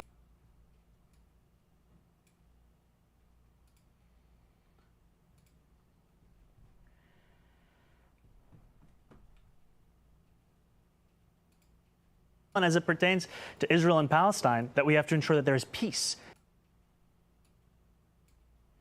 Okay.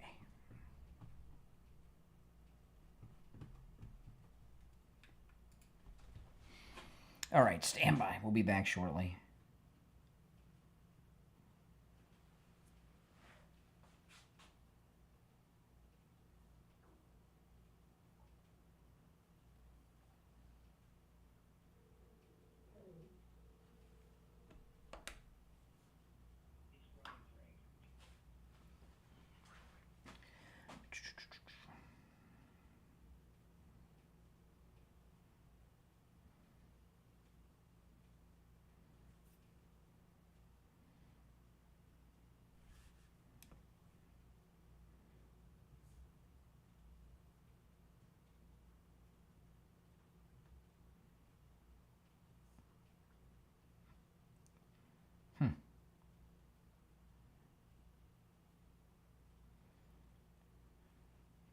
Okay, we'll be back in about 30 seconds, guys.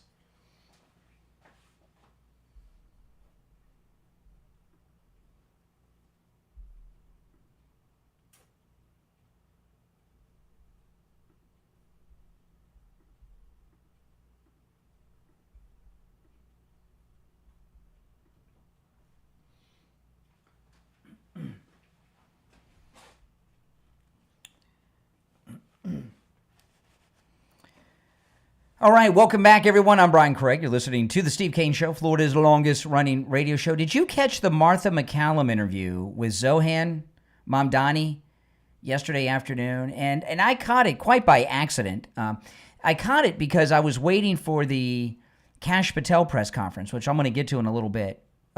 President Trump had an Oval Office press conference with Kash Patel, which was amazing, and I'm going to get to that after the top of the hour.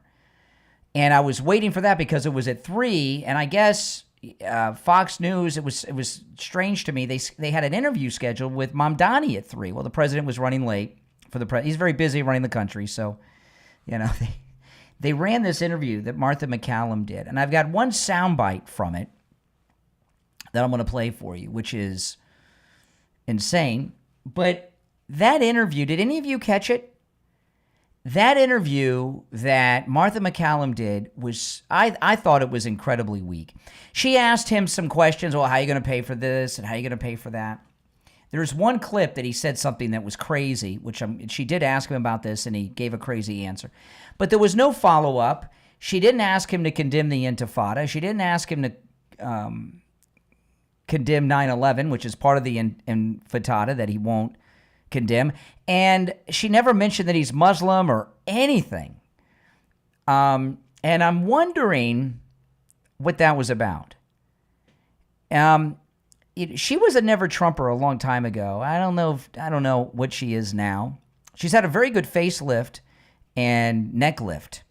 Martha McCallum has always been a woman who looks a lot younger than her age. She's like 61 years old. But she, for the last few years, she had this neck problem, and she was wearing scarves and everything. She had this young face, and her neck was just looking like she was 75. And she finally got a new facelift, and they did something to her neck, and she looks great. She looks a lot younger. She had a great facelift. Whoever her cosmetic surgeon is a top guy on the planet. He didn't remember the Martha McCallum neck is looking youthful again. But the interview was so softball. I'm wondering, was that her doing or was she told to do that? And what would it take to get Zohran Mamdani in the Fox News building and studio and sitting down like that? Would it have to be some conditions, preconditions, approved questions? I don't know, but it was a little too soft and disappointing. If you didn't know all about him, you wouldn't know that he was a Muslim. And this is very important. I mean, it's not nasty to say, hey, a lot of your opponents, a lot of your detractors say, you're Muslim, that you're going to turn New York City into London, which is often referred to as Londonstan. That's not a nasty question. That is a legitimate and fair question. You have not once condemned the global Intifada publicly. Will you do that now? 9/11 was part of the Intifada. Will you condemn the Intifada and 9/11? Didn't do any of that. But she did ask him one question, and it's in this clip. It comes a few seconds in. It's not queued up to the exact moment to this. But this was one thing that was pretty crazy. She asks him if he would have Netanyahu arrested if he were to visit New York City. And this is such a crazy question because I remember when Giuliani was president, Arafat was coming to New York, and there were questions, was he going to have Arafat arrested? And I can't remember was it the international courts that wanted Arafat at the time? I don't remember. And what the UN did was crazy. They built a separate UN facility it's been a long time, but I want to say somewhere in Europe, and they actually had a UN event in Europe with all the members of the UN, all the representatives and ambassadors going to this other location so that Arafat could be. Remember that? And then there were questions about would the president of Iran be arrested when he was visiting to speak at Columbia years ago. Remember that? So anyway, Martha McCallum asks Mamdani if he will, when he's mayor, if he will have Netanyahu, the Israeli prime minister, arrested for international war crimes or something when he visits New York. And I wasn't aware that the mayor had that kind of authority over the... Can the mayor order the police to arrest people in New York City? Are they that powerful? I don't know. I know they appoint the police commissioner. I've seen Blue Bloods. All right, but anyway, this is it. Future here in New York City is one that we have to make sure that's affordable for all. And as it pertains to Israel and Palestine, that we have to ensure that there's peace. Okay, affordable for all. What does that mean? I mean, but anyway, that's not why I'm playing this. That is the future that we have to fight for. But you won't say that Hamas should lay down their arms and give up leadership in Gaza. I don't really have opinions about the future of Hamas and Israel beyond the question of justice and safety and the fact that anything has to abide by international law. And that applies to Hamas, that applies to the Israeli military, applies to anyone you could ask me about. Okay. One last thought on that. You have said that you would arrest Netanyahu if he came to the United States. You've been very outspoken in your criticism of him. Do you stand by that? You would arrest him if he came here, if you were mayor? I've said that this is a city that believes in international law, and this is a city that wants to uplift and uphold those beliefs. The Prime Minister... The United States doesn't stand by the International Criminal Court. It hasn't signed the treaty for the International Criminal Court. The International Criminal Court, however, has issued a warrant for the arrest of Benjamin Netanyahu. But what grounds in the United States could you arrest him on? As it has for Vladimir Putin. I've said that I believe that we should uphold arrest warrants by the International Criminal Court, and that we should do so only in abiding with all of the laws in front of us. I'm not going to make a new law to ensure that we can actually do this. Do you think that Commissioner Tisch would allow you to arrest Netanyahu in New York City? I've appreciated Commissioner Tisch's leadership of the NYPD, and I think that she's done a good job at lowering crime across this city. Without he doesn't answer any questions, does he? But this is so. The reason I share this is it's not just that it's crazy that he would have Netanyahu arrested. The International Criminal Court, even if the country was signed on to it, that would be a federal or international crime, right? So he's saying that the NYPD, under his leadership as mayor, will arrest Netanyahu on this warrant from the International Court, which is not even valid because we're not a signature to that treaty. Why is it okay for him to have the NYPD arrest Netanyahu, but ICE agents can't arrest illegals and deport them? Can you explain that to me? He can arrest Netanyahu and deport him to The Hague and have him tried in the International Criminal Court. It's okay for him to arrest Netanyahu and deport him to The Hague, the NYPD under his leadership. But Immigration Customs Enforcement, he doesn't believe have the right to arrest illegals and deport them to their country of origin. That's what I mean by she didn't do any follow-ups. It was a very friendly and quite disappointing interview. All right, if you're on hold, hang in there. We're going to take our break for the top. Come back. We'll take some calls. I got a lot more to cover. You're listening to Florida's longest-running radio show, The Steve Kane Show. My name is Brian. Our number is toll-free, 888-465-2631, 888-465-2631. We'll be back right after this.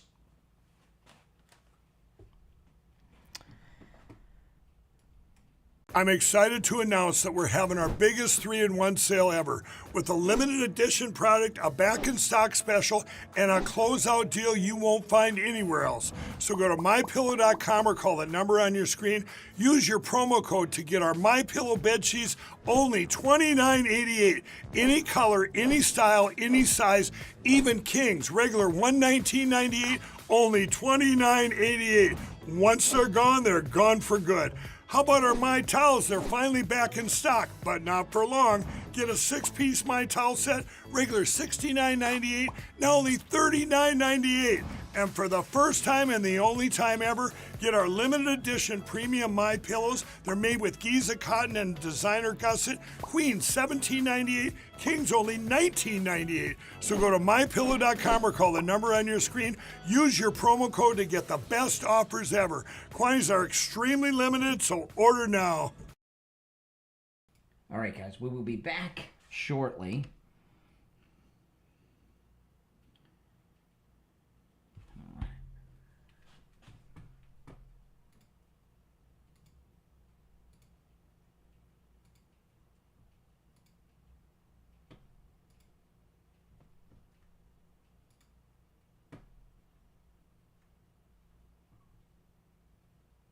Okay.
So strange.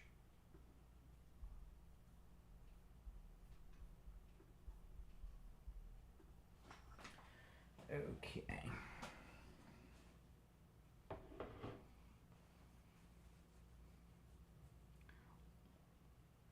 We'll be back shortly. If you're watching with the green behind me, go to my main stream and you can see and hear all the audio that I play. If you're on hold, hang in there.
All right, we are back. I'm Brian. Sorry, I lost track of time, guys.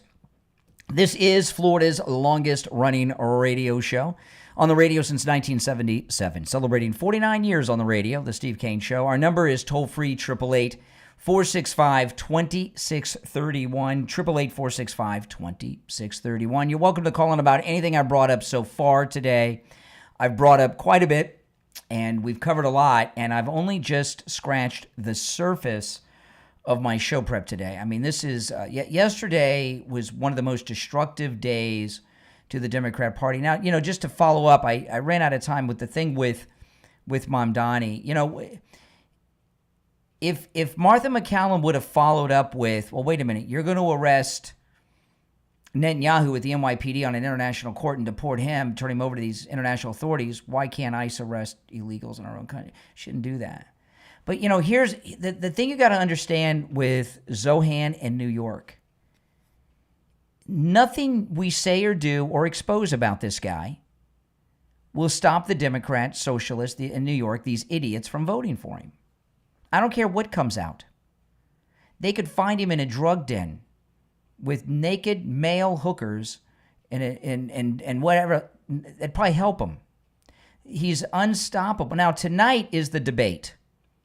And this is what we're going to know. Are they serious or just phoning it in? Governor Cuomo has been a professional politician his entire life. He's got a command of the issues, and he's typically a tough New York kind of guy. Governor Cuomo has the ability to put this idiot in his place, but will he do it? You know, liberals, you know, their brain rots over this diversity thing. And the idea of him being Muslim is part of their, you know, their DEI mentality, their affirmative action mentality. And most of these Democrats, and Cuomo may be one of them, it seems to be, he's going pretty soft these days, may be afraid to go after him because he doesn't want to be called an Islamophobe.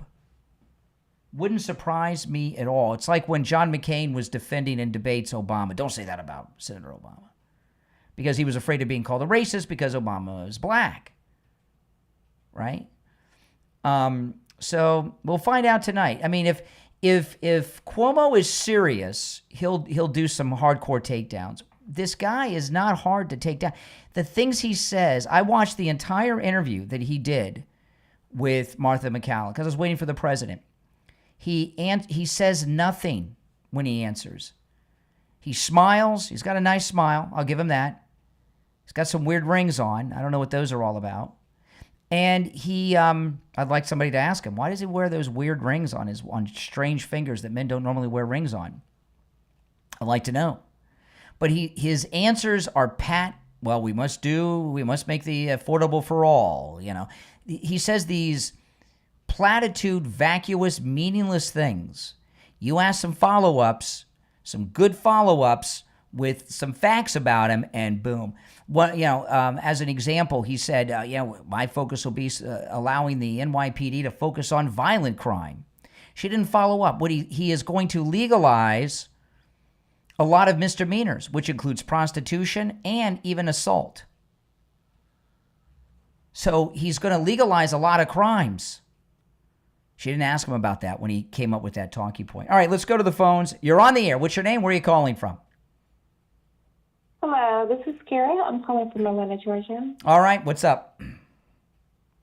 Yes. So you had an opinion about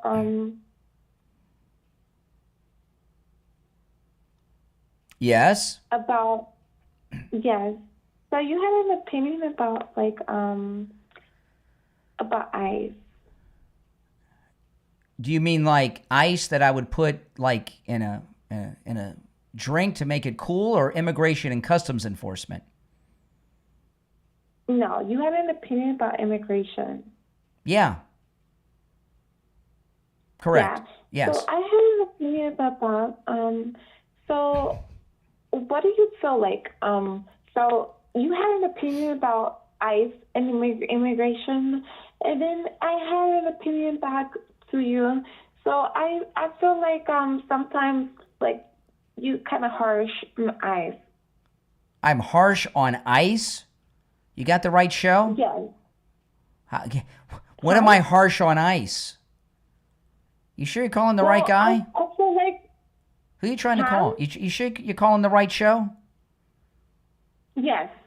Yes, sir. Okay, you say that I'm hard on ICE? Okay, what have I said that's hard on ICE? Well, you said that the ICE should not be existing, and I feel like you kind of. I didn't say that. I didn't say that.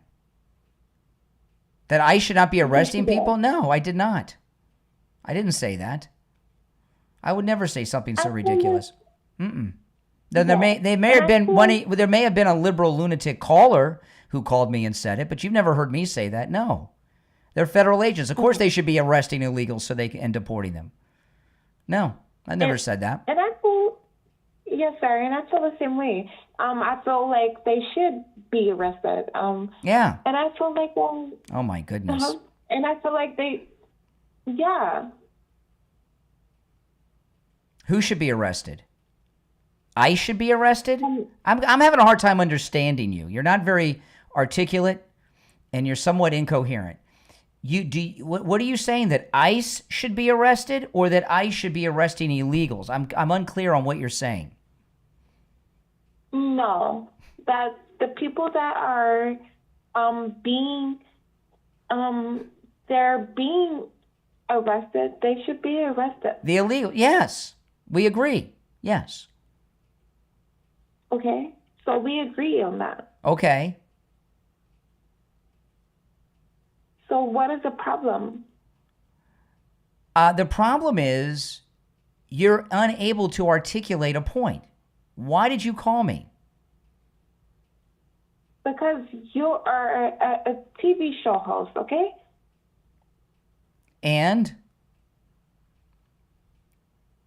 you have a fucking platform. okay, there we go. Boom. First dump of the day. Oh my goodness. You know who that is? First dump of the day, Mike. If you're on hold, hang in there. We got to wait for the delay to re-engage. You know who that is?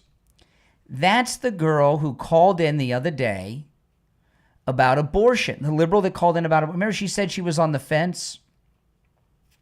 And then she told me, well, you don't have a vagina. You're not a woman. So you can't have an opinion? And I told her, I said, for the duration of this phone call, I now identify as a woman. My preferred pronouns are she and her. And now that I identify as a woman with she and her preferred pronouns, can I render an opinion on abortion now? And she said yes. And she felt stupid. And here we are, I don't know, 3 days later, 4 days later. I don't know how many days later it is, and she hasn't gotten over it. Let me give you some advice, okay?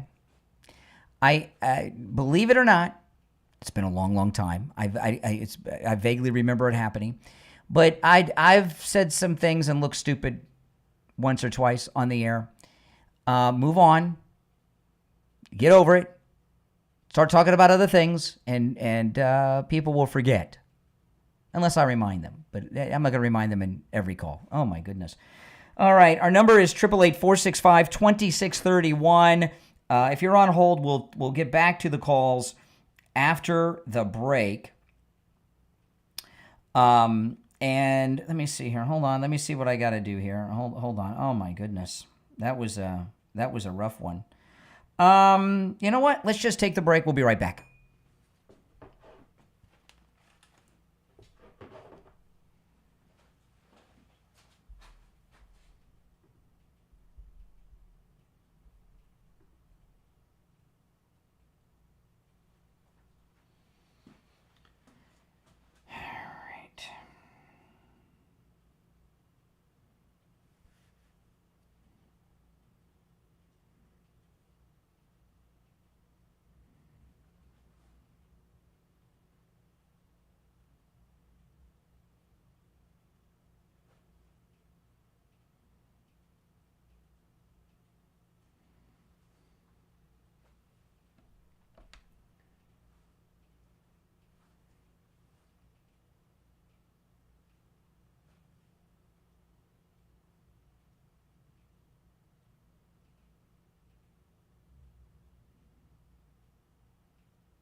If you're on hold, hang in there. Oh my goodness. What a strange call that was.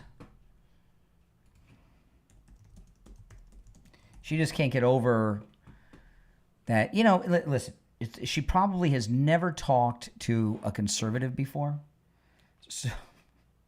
So she hasn't really had a lot of experience. So she's having some difficulties, right? Yeah, if you go to the other stream, you get to see and hear all the video and everything that I share. And I want to remind you guys that if you are 65 years of age or older, it is open enrollment period for Medicare. The only time of year you can make changes to your your Medicare policy. Call Chapter. You're going to get a live agent on the phone when you call, and they cover all 50 states. So no matter where you're located in the United States, they can help you with your Medicare. The number is 805-754-3033. 805-754-3033. Give them a call. All right. You'll get a live agent on the phone. That's exactly right. And the average Chapter client saves $1,100 a year on their Medicare. So give them a call. You know, a lot of insurance companies are pulling out of Medicare this year. You want to make sure that you are still covered. So give them a call. The number 805-754-3033. All right? We'll be back. If you're on hold, hang in there.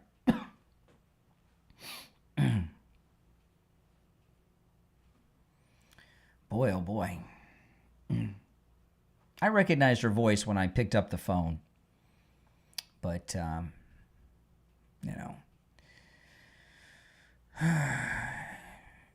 she was saying that she's pro-ICE, I'm against ICE. I don't know.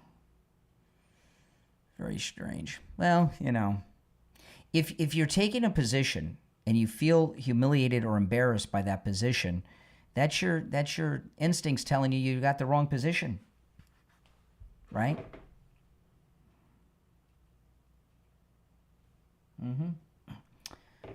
All right, here we go.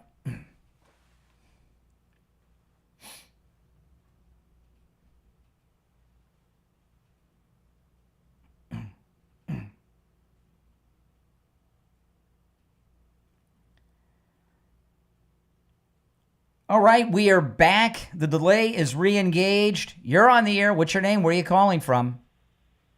Yeah, Brian, this is Richie. Oh, my goodness. Yes. I want to talk about that Mamdani thing on Fox yesterday with Martha McCallum. Oh, I was really aggravated with her about it. I was really pissed, tell you the truth. She looked like she was starstruck with that big smile on her face, so soft-spoken. Never did major follow-ups. Let him control everything. Nope. I blame that on Fox because his people must have gone to Fox and handpicked her because they needed a tough interviewer there. They didn't have it.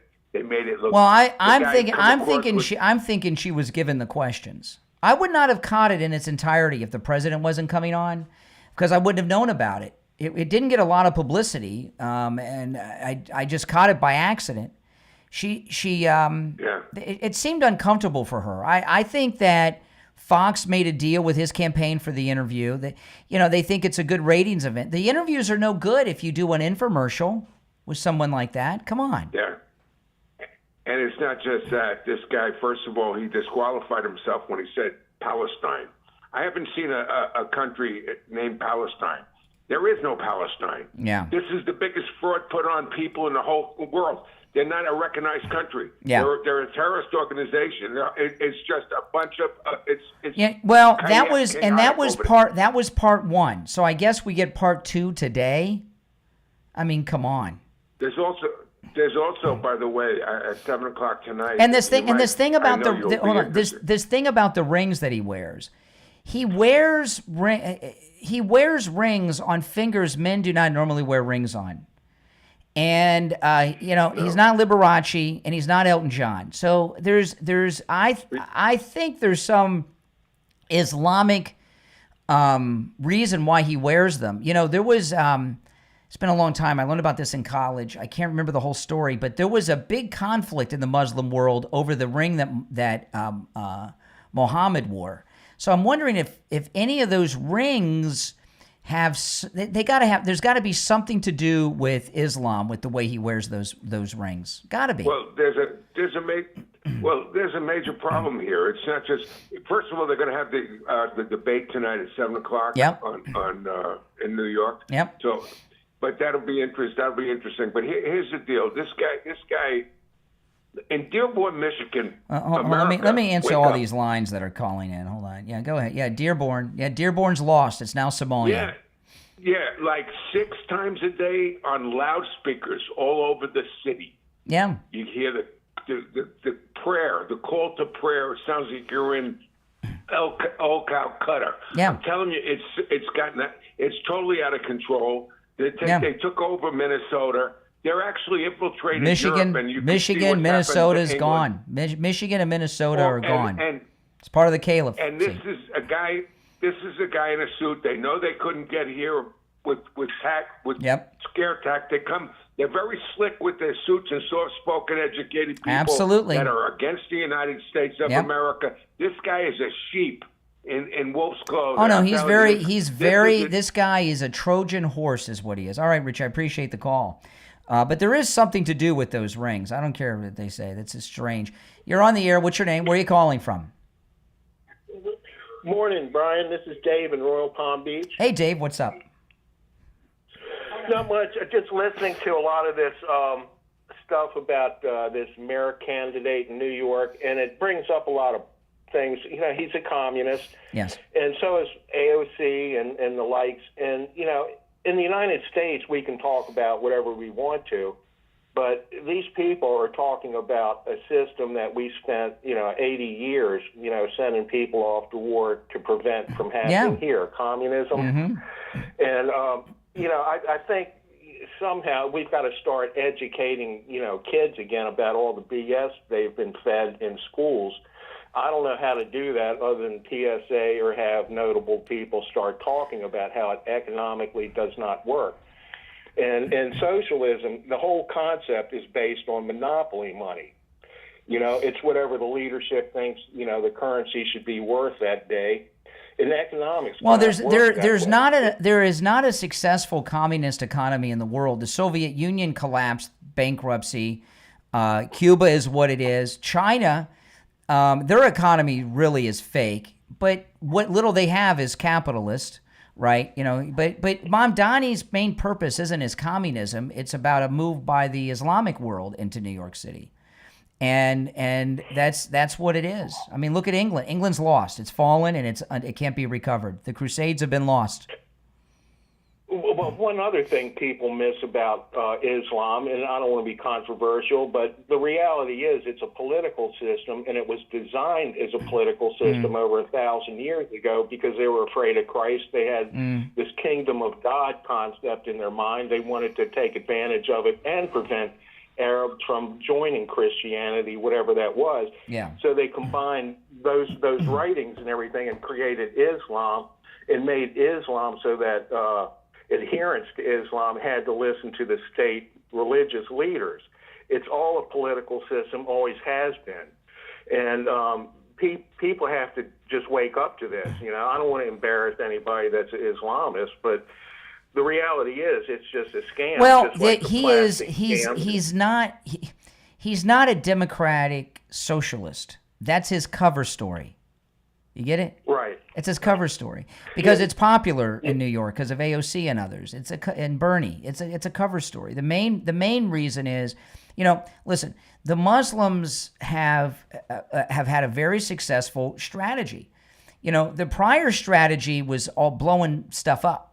Hijacking. That's not what they do now. They just immigrate and then they run for local office and then they run for federal office. And I got news for you, Mayor. Like Ilhan Omar and Tlaib. And you look at Zohran. He's in the state government. Now he's going to be the city.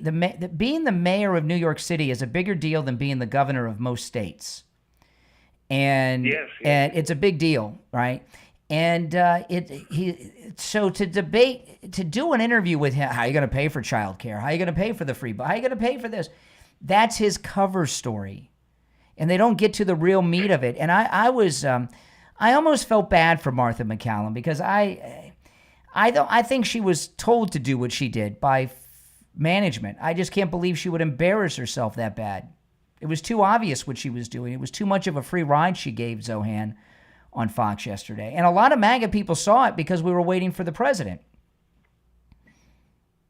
Yeah, it's something else, I'll tell you. But somebody should really come out and just.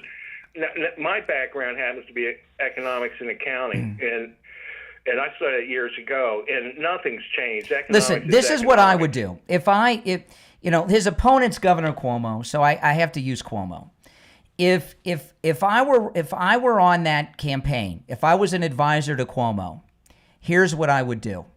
I would put together a series of television commercials, and I would start. Each commercial would start with me in a historic section of New York City. The next shot would be Governor Cuomo in London-stan, showing what's happened with London. And, going through the historic landmarks. The two big cities of Western civilization used to be New York and London. right? Go to the historic parts of London and show what has happened there now, and talk and find some 9/11 families to talk and endorse you too, and maybe take them with you to London, and that's what I would do, and that would be effective. I don't know if it would work, but because we've got these lunatic Democrats in New York City, but that's the kind of campaign you got to run, and everyone's dancing around it. Like there's no one that could tell me that those rings that he wears on funny fingers for men to wear rings on isn't something to do with his religion. And I'm not talking about. Yeah. Go ahead.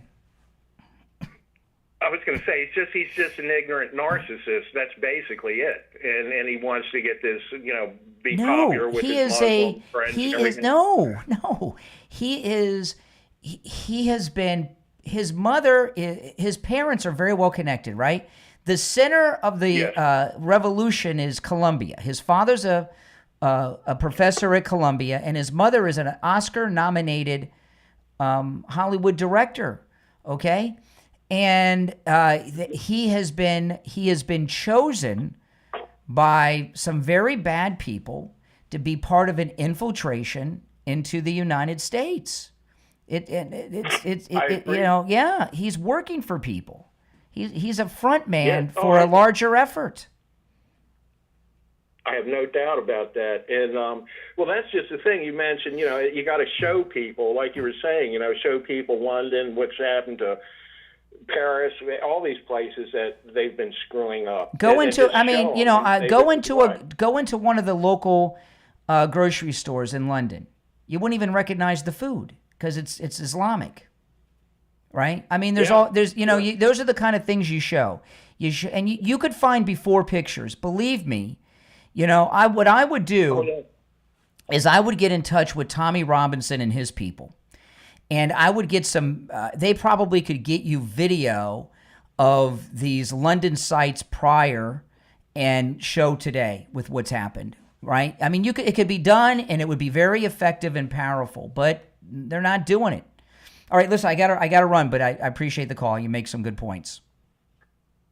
Thank you, Brian. Take care. All right, take care. If you're on hold, hang in there. I want to talk about Life Imaging FLA, and you've been talking. I've been talking about how how I thought I was going to have a heart attack. I was going to have plaque. I was going to have blockage in my heart, and after the scan, I had nothing. Listen to this. This is David, who is a patient over there. He had the scans just like I did. Listen to this. What an amazing procedure. It was very quick. I do have some family history of heart issues. At the time, I had tightness in my chest. I always assumed it was work-related since I work at a very physical job. Although having a dear friend of mine pass away from a massive heart attack finally gave me the push.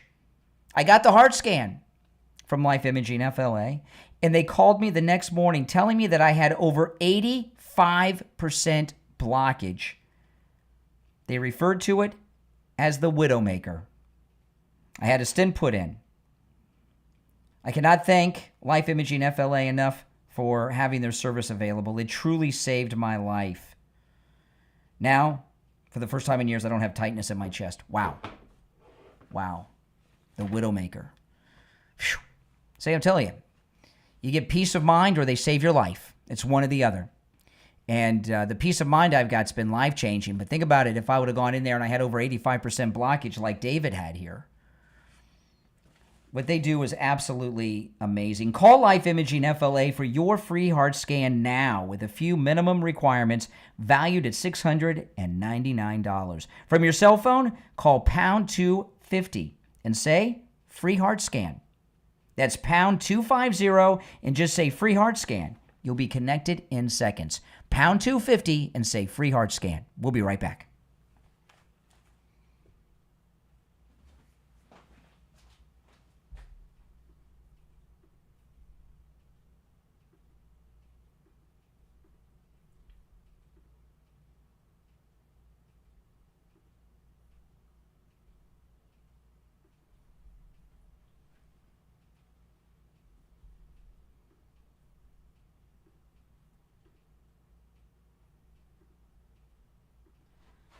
Oh, boy. If you're on hold, hang in there. We'll get to the calls after the break.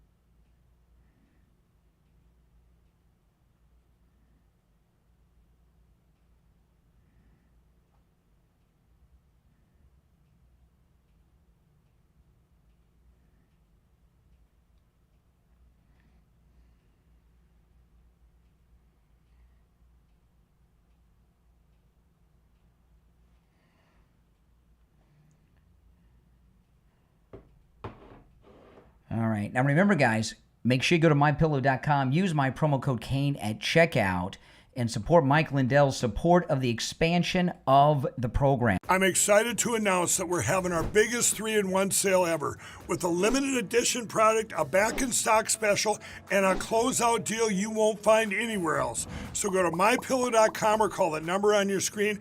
Use your promo code to get our MyPillow bedsheets only $29.88. Any color, any style, any size, even kings, regular $119.98. Only $29.88. Once they're gone for good. How about our My Towels? They're finally back in stock, but not for long. Get a 6-piece My Towel set, regular $69.98, now only $39.98. And for the first time and the only time ever, get our limited edition premium My Pillows. They're made with Giza cotton and designer gusset. Queens $17.98, Kings only $19.98. So go to mypillow.com or call the number on your screen. Use your promo code to get the best offers ever. Quantities are extremely limited, so order now. All right, guys, and I do appreciate that. All right, we'll be back shortly. Hold on.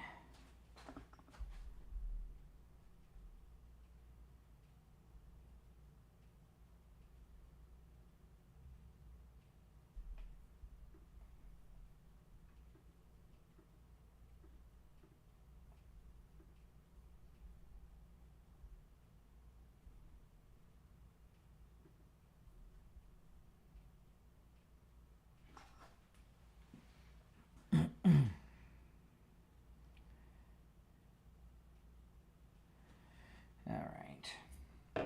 About 90 seconds, we'll be back. Oh, welcome, everyone. Thanks for joining. If you're new, my name's Brian. This is where MAGA comes to talk. I'm going to go to the calls when we get back.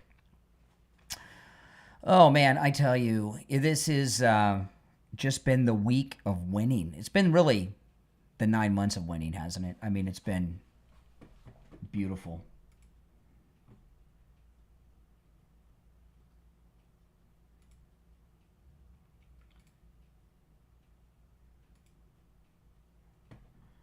Okay, that's another story I got to share. We'll be back in about a minute.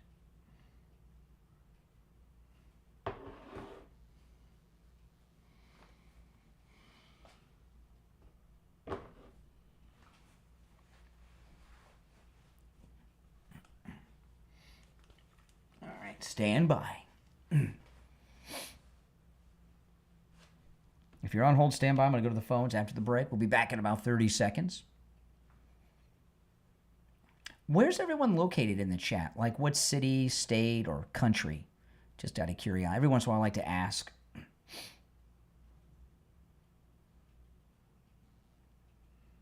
All right, here we go.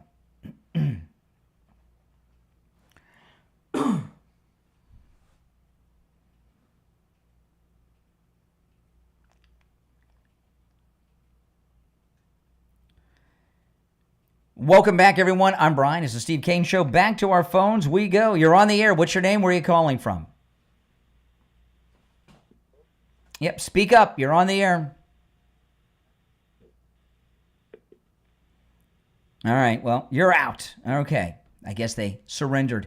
You're on the air. What's your name? Where are you calling from? Mike from Ohio. Hey, Mike, what's up? Hey, for one, I used to live in Florida. I live in Columbus, Ohio now. Yep. But I used to live in Florida, and I'm pretty sure I used to listen to your show. So my point is, I'm glad you did whatever the heck you did here a month or so ago, because you showed up on my YouTube. Oh, great. Just appreciate that. Yeah. Also, here's a perfect intro for Cuomo to put on a commercial. Would be the old movie Escape from New York with Snake Plissken. Yeah. Yeah, that's correct. That would be good. But the reason listen, a lot of people have taken credit for this, but I did. I created one of the most well-known national presidential political commercials ever.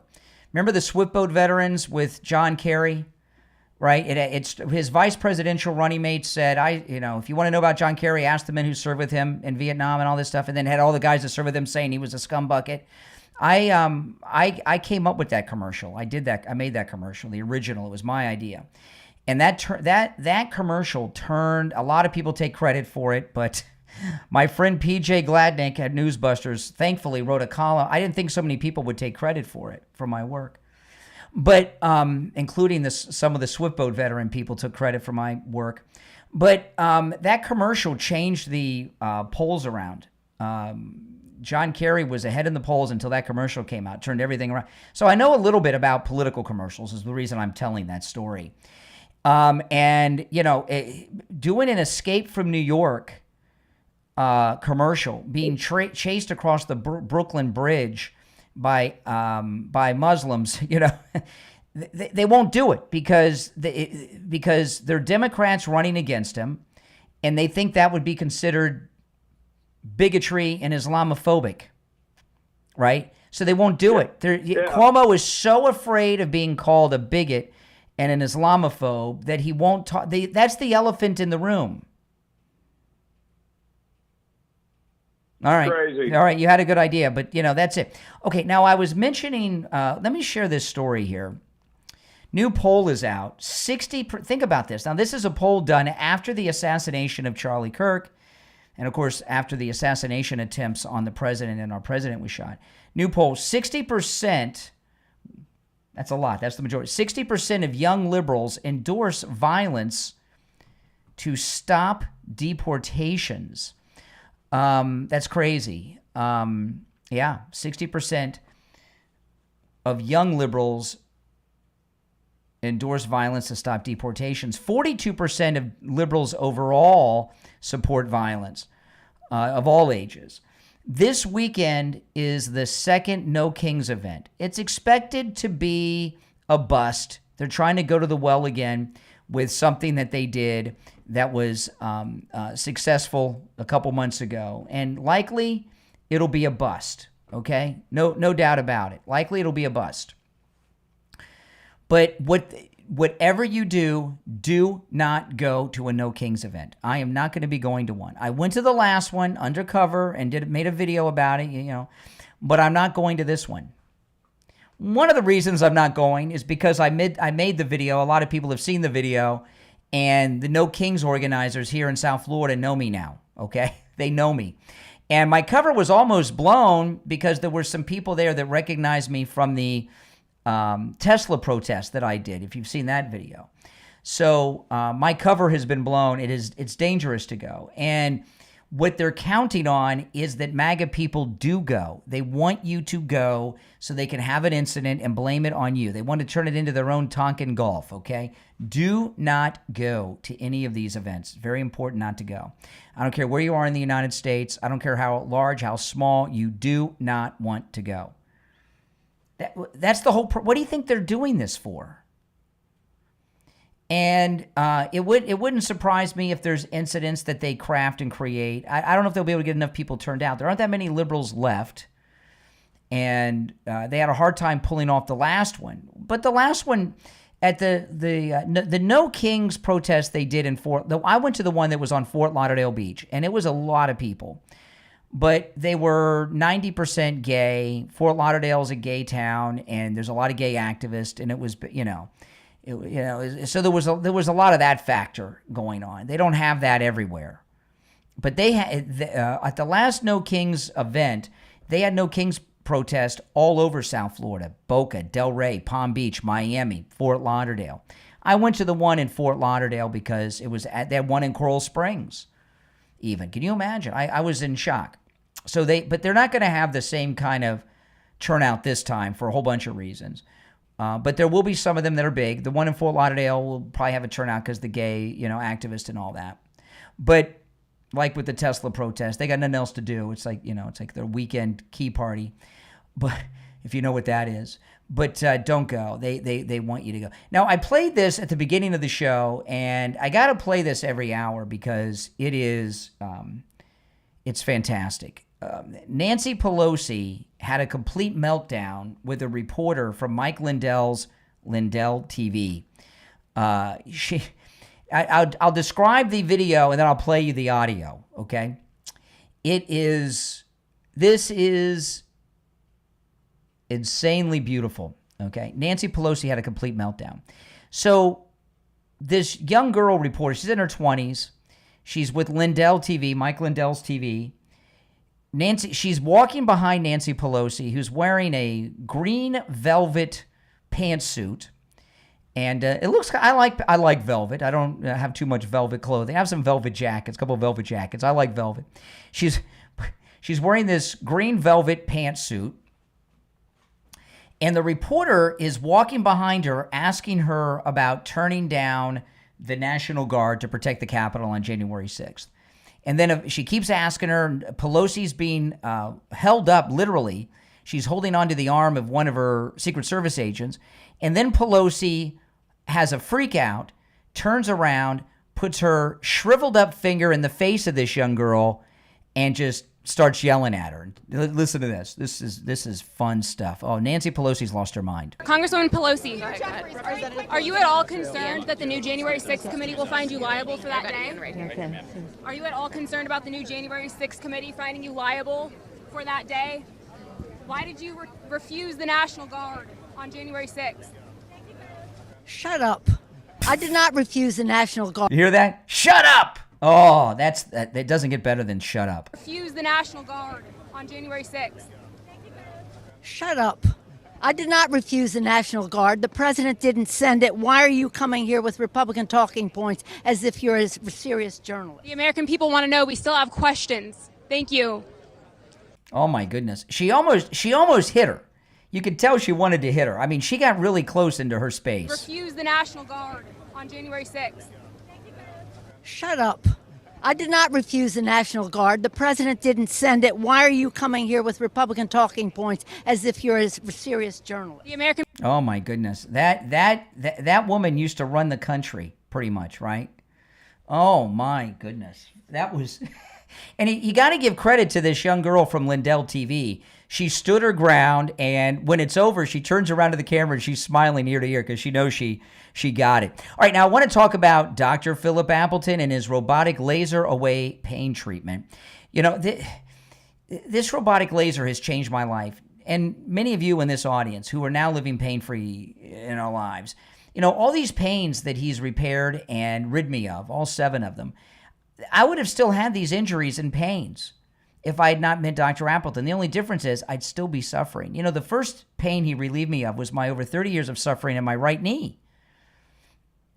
You know, I went to doctors for that. They could do nothing. Sometimes it got so bad during this time of year, the hurricane season, when it's raining all the time, you know, I'd have a few drinks at night sometimes, a martini or 2. Or I'd take some pain medications, but none of that really worked.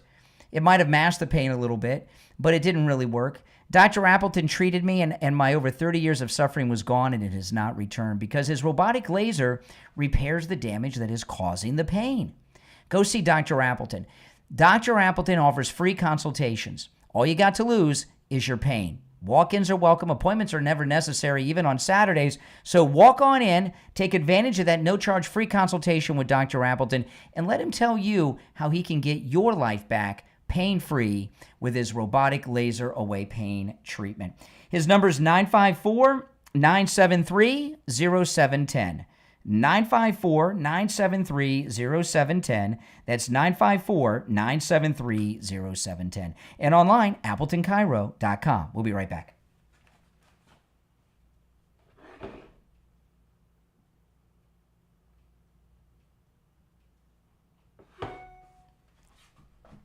Okay.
We'll be back in about 90 seconds, guys. I'll go back to the phones when we get back.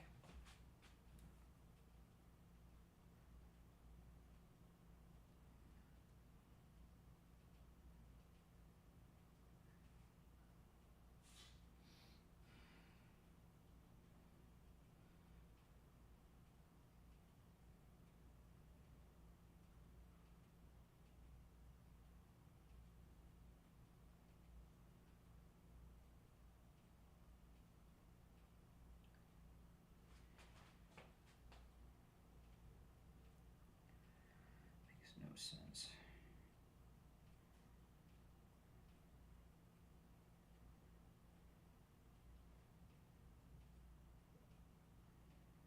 Okay, we'll be back in 1 minute.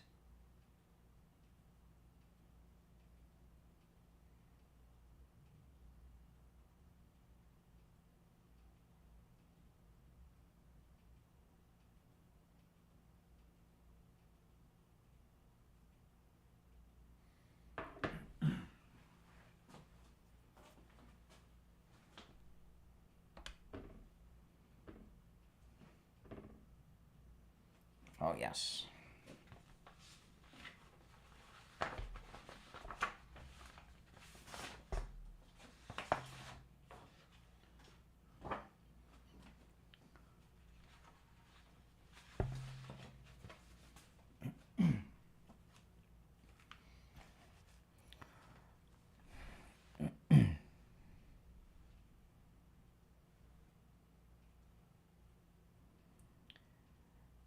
All right, we are back. I'm Brian Craig. This is Florida's longest-running radio show, The Steve Kane Show. All right, to the phones we go. You're on the air. What's your name? Where are you calling from?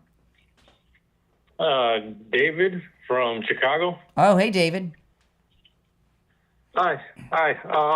If we can open up any topic. No. There's not like anything specific. But No, but... I mean specifically about Trump and politics, not entertainment or anything like that. No, it has to be something on the what is on your mind. You're new, so I'll give you a break. Open phones is on Friday. Today's Thursday, but what did you have in mind? I guess are you a Christian? Yes, I'm Catholic. Okay. I'm just like I voted for Trump, and I'm pro, the anti-LGBT and all that stuff, two-spirited and all that junk. I'm against that. But my question is, how, if you remember how Peter was rebuked by Paul for basically like being biased against Gentiles? Do you think that it's possible that Trump, when are you for promoting the idea that, you know, how he had 3 marriages, he slept with Stormy Daniels? Yeah, so tell me, you know, this is interesting stuff here. You know, I'm glad you called. You said you voted for Trump. Which election? Last one. I think actually both of them, because like I said, those things are very important. You think both of them? I know at the very least the last one, but I'm in Chicago, and it's always going to swing Democrats. So I kind of, you think you voted for Trump? You think you voted for him? You don't remember? Well, I forgot which one, if it was this one or the last one. Well, if you didn't vote for him, if you didn't vote for him, you voted for someone else. So who you know? What is the specific policy of President Trump that led you to give him your vote that you don't remember? No, I don't remember which term it was, but how he's against LGBTQ, I think that's very important. Well, he's not against LGBTQ. You know what? Why don't you just tell the truth? You got this Hispanic accent. You're in Democrat Chicago. You hate Trump, and you're trying to pass yourself off as a MAGA guy. You're full of crap. No, honestly, President Trump is not. Excuse me. The Treasury Secretary is openly gay. Trump is not against LGBTQ. He's got one of the highest ranking people in the administration is the Secretary of Treasury. Best said he's openly gay. Well, I know you're right, but I'm saying in the how is he anti-LGBTQ plus if he's got an openly gay person like in the number 2 cabinet position? No, well, he's not pro gay marriage, right? No, he's not against gay marriage. Gay marriage is the law of the land. Not? It's not an issue anymore. No. No I one's against gay marriage. It's been the law of the land for like 15 years. Obama legalized are you against it. I don't care. It's the way it is. You don't even know who you voted for.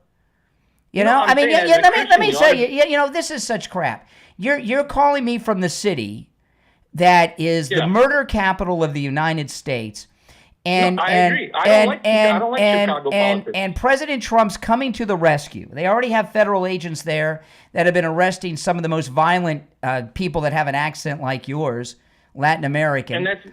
And you're here trying to tell me about some what are you?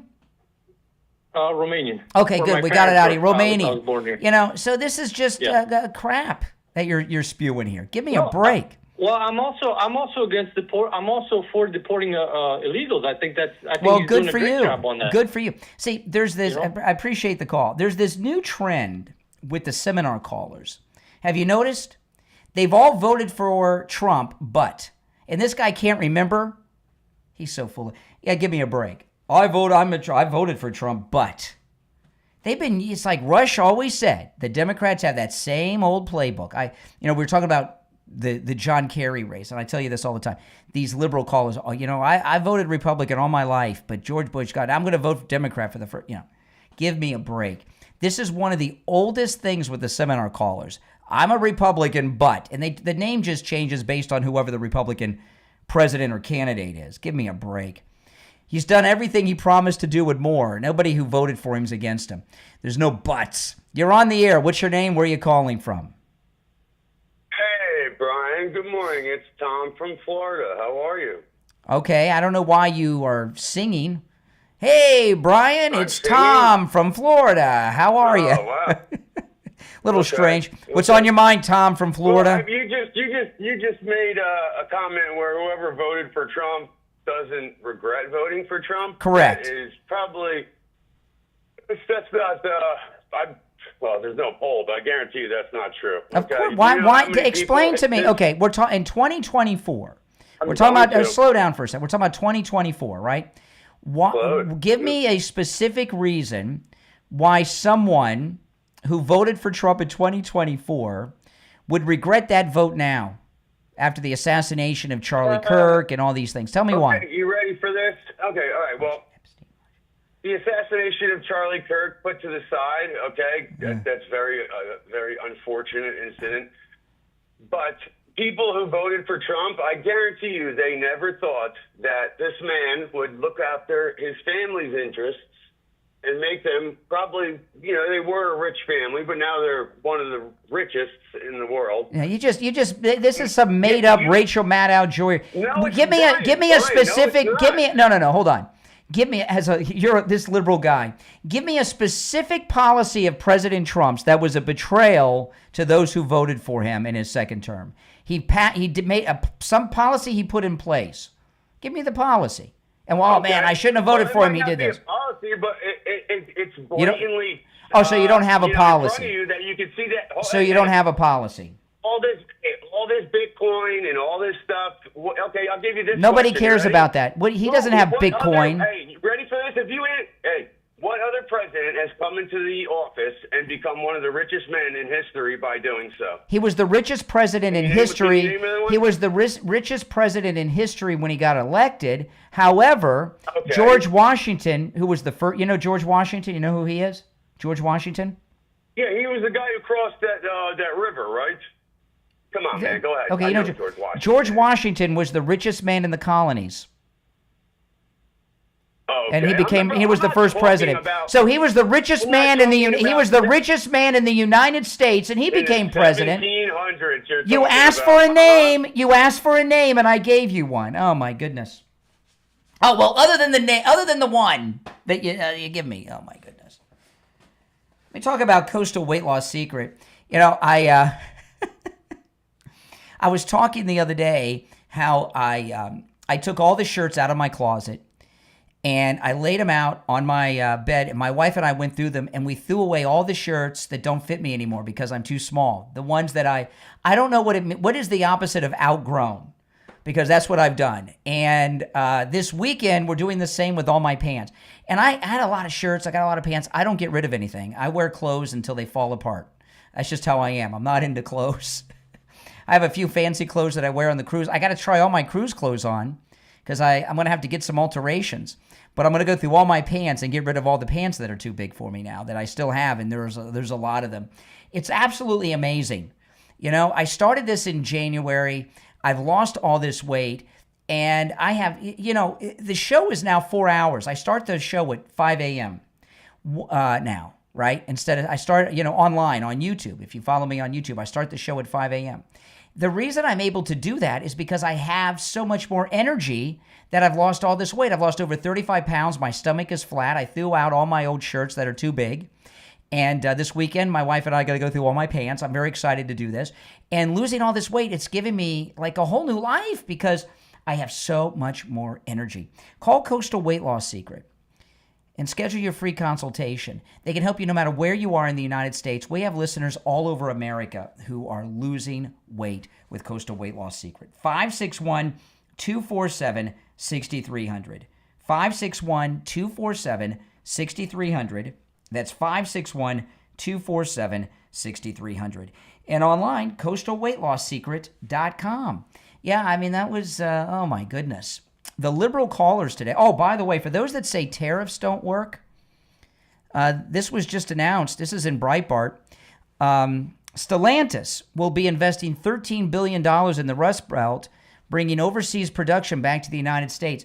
Stellantis, they manufacture Jeeps and Chrysler vehicles and a whole bunch of other vehicles, major manufacturer, and they're bringing this $13 billion factory and construction to the United States because of the tariffs. See, tariffs work.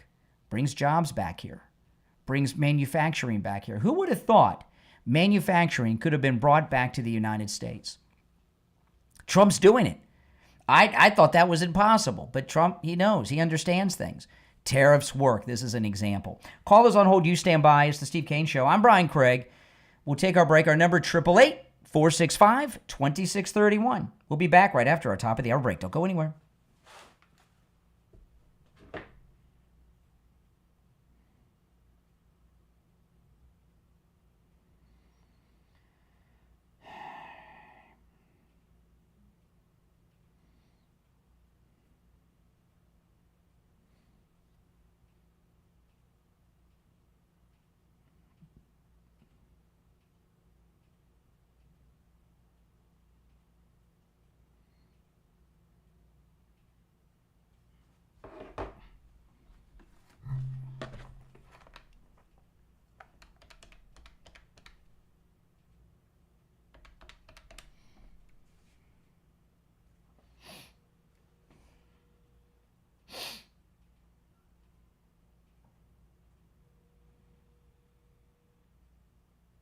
All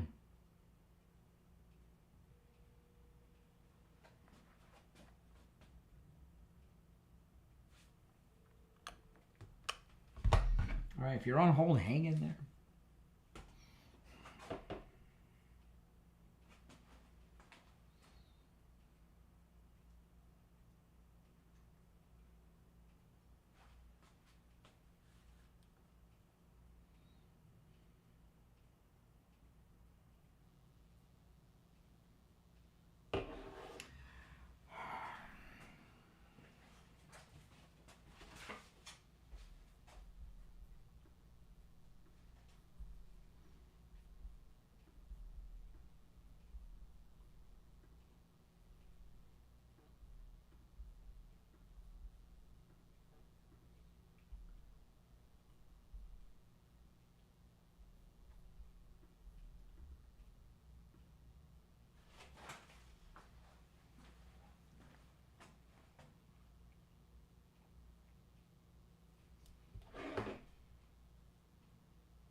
Okay, we'll be back in less than a minute.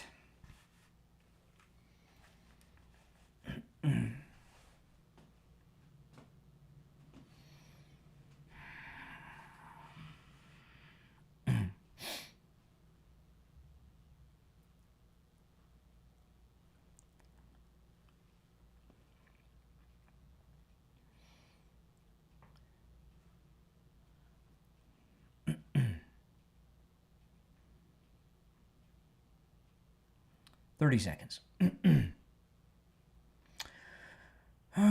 Boy, oh boy. These liberals are deranged.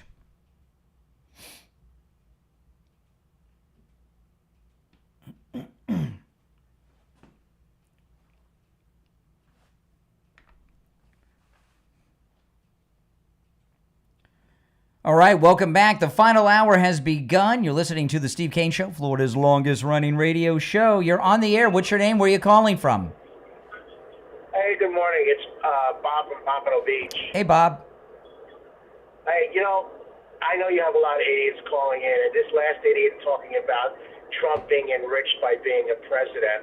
I mean, look at the Obamas. I mean, he wasn't a millionaire when he started as president. And all these book deals that he's done, and him and his wife. I mean, are you kidding me? Now he's multimillionaires. How about Bill Clinton and his wife Hillary? Hillary with Living History book, and Bill making $200,000 a clip out of speeches. Well, wait, listen, we've not had a president that has businesses before, right? So he's got businesses all over the world. And he was out of office for 4 years in between when they were trying to kill him and put him in prison. So so he and his kids, they're supposed to shut down the business. Come on, give me a break. That's just stupid.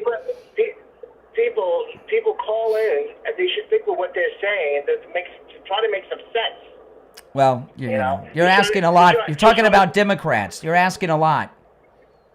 I know. I'm asking a lot. You're right. That's why this country was the way it is before Trump got in, because they vote for people that are destroying this country. That's right. So. That's right. All right. Thank you, Brian. All right. Good to talk to you. Great listening to you. All right. Take care. From Pompano, in his car somewhere in Pompano. You're on the air. What's your name? Where are you calling from? My name is Summer G from San Diego. Hey, what's up, San Diego? Hi. Good.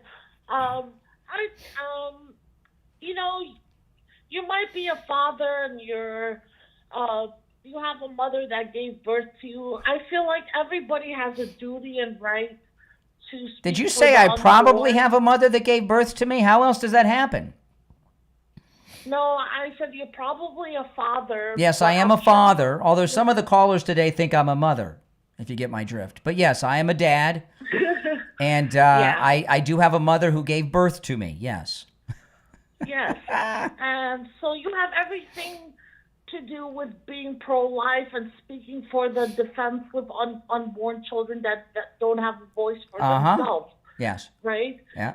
I believe we all have a duty and a right to do that. If they can't stand up for themselves, Well, who will? you know, President Trump is the most pro-life president we've ever had. Amen. He Amen. overturned That's Roe why v. I Wade. I voted mean, for who him. would have thought that? He overturned Roe v. Wade. Who would have thought? Amen. Amen. You know, and the last time I was in Los Angeles, I made a video about this. It's on my YouTube channel. The last time I was in California to visit my daughter, I was driving down the street. My daughter was driving. I was a passenger, but we passed these pro-life activists on the side of the road. I got out and interviewed them with my MAGA hat. I put my MAGA hat on so they knew I was a friend, and I interviewed them. They were in front of a Planned Parenthood clinic in Los Angeles protesting, and I was talking. You know, it's amazing. There's a lot of Republicans in California.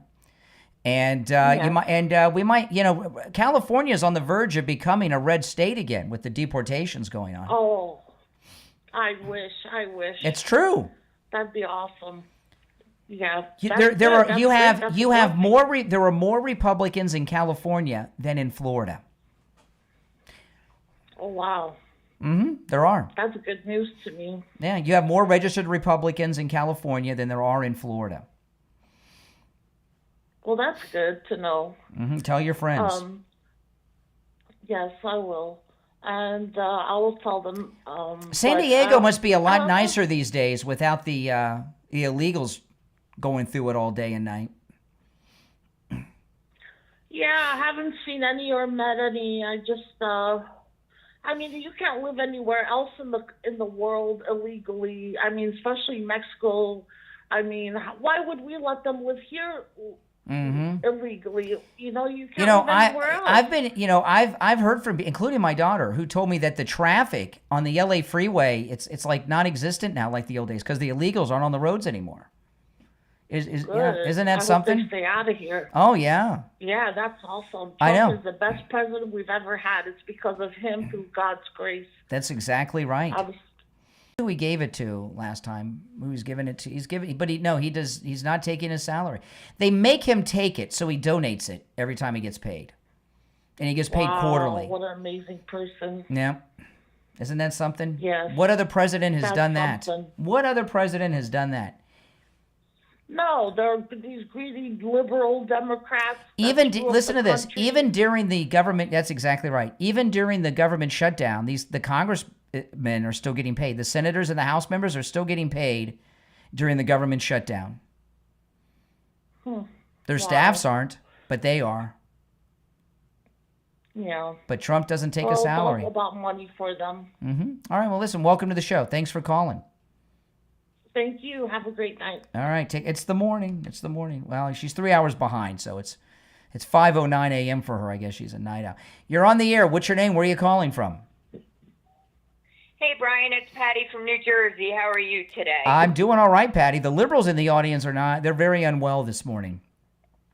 You know what, Brian? Every morning I wake up and I say, God, please don't let me a liberal nut get under my skin today. Yeah. And every day I get up and the first thing I do is I listen to your show and boom, that goes right out the window. Yep. That guy that called about Trump being about all of his riches, number one, I'd like to tell him he should really go and buy Eric Trump's book. And if he can't understand and can't read, then he can get it on Audible. They will tell you in there the reason why they went to Bitcoin and to all that was because they were debanked by all the freaking banks around. That's right. And they debanked them and they had nowhere else to go. Remember, President Trump had $1 billion in cash that a bank wouldn't take. $1 billion. Right. Yeah. Yeah. And then it cost them $400 million to defend their family against all the... See, this is what you make a good. I'm going to get Eric. I haven't gotten Eric's book yet. I meant to get it on Kindle yesterday. I'm going to get it. I'm going to get it today. I just started reading a new book. But I'm going to get it today and read it. Start reading it. But I haven't read the book yet, so that's in the book. You know, in the last 4 years, they were trying to kill the president and put him and his family in prison and take all of their companies away from them. Remember this? That's an interesting thing you bring up. So Eric Trump in the book Under Siege says that they got into the crypto so that they had a place to have their money. To put their money because they were debanked everywhere. See, we didn't know Trump was coming back. Right? It wasn't a sure thing. Right. I was confident, but it wasn't 100% he was coming back to the White House. Right, exactly. And then the other thing is Amazing. That Trump is the only president that has worked for free. Every quarter he donates his salary to a charity somewhere. Sometimes it's a government agency, but he always donates it. Yeah. Well, you know, I got to tell you, you've done the best commercial for Eric Trump's book, because that's something I have not heard. It's awesome. Because you know, when these kind of books come out, a lot of people think, "Oh well, you know, I followed the whole thing. What's in there that I don't know?" And you told me something I didn't know. There is so much in there, and you can just see that this is a family that truly loves this country, and what they have gone through is unbelievable. And you look at all the improvements that he's done to the White House, not out of his pocket. And you know what? Yeah, he may be richer now than the first time he took office. You know why? Because he's won millions and millions of dollars off of their lies in court cases. Yes. So keep telling the lies, guys. You're just making him richer. And it was when you went and put him in jail when he became the richest, because that's when they had so many donations coming in, because everybody saw through it. Exactly. And that just goes to show you how many people support this man. So that guy has no clue. He needs to get off the TV, stop watching mainstream media, and seek out the truth. Well, you know what it is? Truth, they're not going to tell it to you. You got to go find it. Some people, I don't understand why these grown men who call me have problems with Trump. You know, like, look at, and this new thing they're doing, like that guy from Chicago. Well, I voted, this new thing. I voted for Trump, but... nobody believes that. Give me a break. Nobody believes that crap. Yep. All right, appreciate the call. All right, you take care. All right, let's see here. Let me take one more. You're on the air. What's your name? Where are you calling from? Hello? Yeah, you're on the air. Oh, okay. I'm okay. It's IB. Good morning. Oh, hey, IB. Patty from Jersey. Awesome call. I took back what I was going to say about, I actually thought about Tom from Florida and wondered what happened to him, and then I absolutely regretted it. Why'd you wonder what happened to him? Why'd you wonder what happened to him? Because out of all the nut jobs you've been getting lately, all of the new college kids, all of the lefties, all of the liars, the seminar callers, I'm surprised Tom hasn't been in the mix in all this time. So I was just wondering. Oh, he hasn't called in a while? He hasn't called in a while? A long time. I had not even noticed that. I didn't realize that. I regret. So yesterday I was vulnerable. Today I'm strong. I'm going to take the blow from my MAGA family that I conjured him up, and I'm sorry that I did. But Patty, he gave Patty the opportunity to show that he's such a stupid person. Yes. This guy is not in crazy town. Yes. He's Stupid in is Lululand. yes. Stupid is good. Yes. Trump was debanked. Trump was debanked, and it's why he got interested in crypto in the first place, because crypto is the only thing. All right, that's what Patty. All right, IB. That's what Patty said. I'm late for the break. I got to run. Real quick here, I want to tell you about Friendly Tire in Margate. I tell you guys, lowest prices on new tires you'll find anywhere. And Steve's wife, Lori, she was at the dealer and getting her tune-up, right? They have a Toyota Highlander, and they needed some new tires. She got a price on tires. She goes to Friendly Tire. Friendly Mike at Friendly Tire gave Steve Kane's wife, and by the way, this is the same price you'll get, because before I told you guys about this, I talked to Mike. I talked to Friendly Mike and said, "Hey, Mike, is this?" He's like, "This is the price everyone's going to get." Okay, not just her. She got 4 brand new tires on Steve Kane's Toyota Highlander. 4 brand new tires for hundreds of dollars less than they wanted for 2. She got 4 brand new tires for hundreds of dollars less than they wanted for 2 at the dealer. Give Friendly Mike at Friendly Tire a call. That's all I need to say right there. 954-977-9445. 954-977-9445. He'll give you a quote right over the phone. 954-977-9445. We'll be right back.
Hello? Hold on. Trying to get a...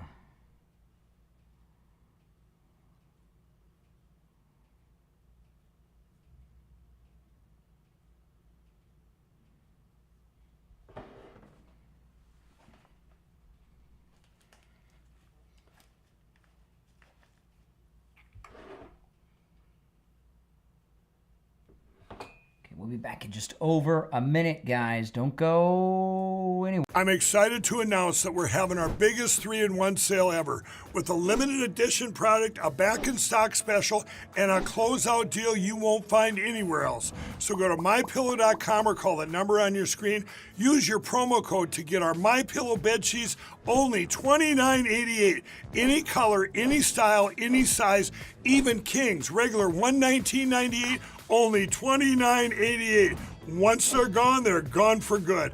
How about our My Towels? They're finally back in stock, but not for long. Get a 6-piece My Towel set, regular $69.98, now only $39.98. And for the first time and the only time ever, get our limited edition premium My Pillows. They're made with Giza cotton and designer gusset. Queen $17.98, Kings only $19.98. So go to mypillow.com or call the number on your screen. Use your promo code to get the best offers ever. Quantities are extremely limited, so order now. All right, we'll be back in seconds. We'll go to the phones.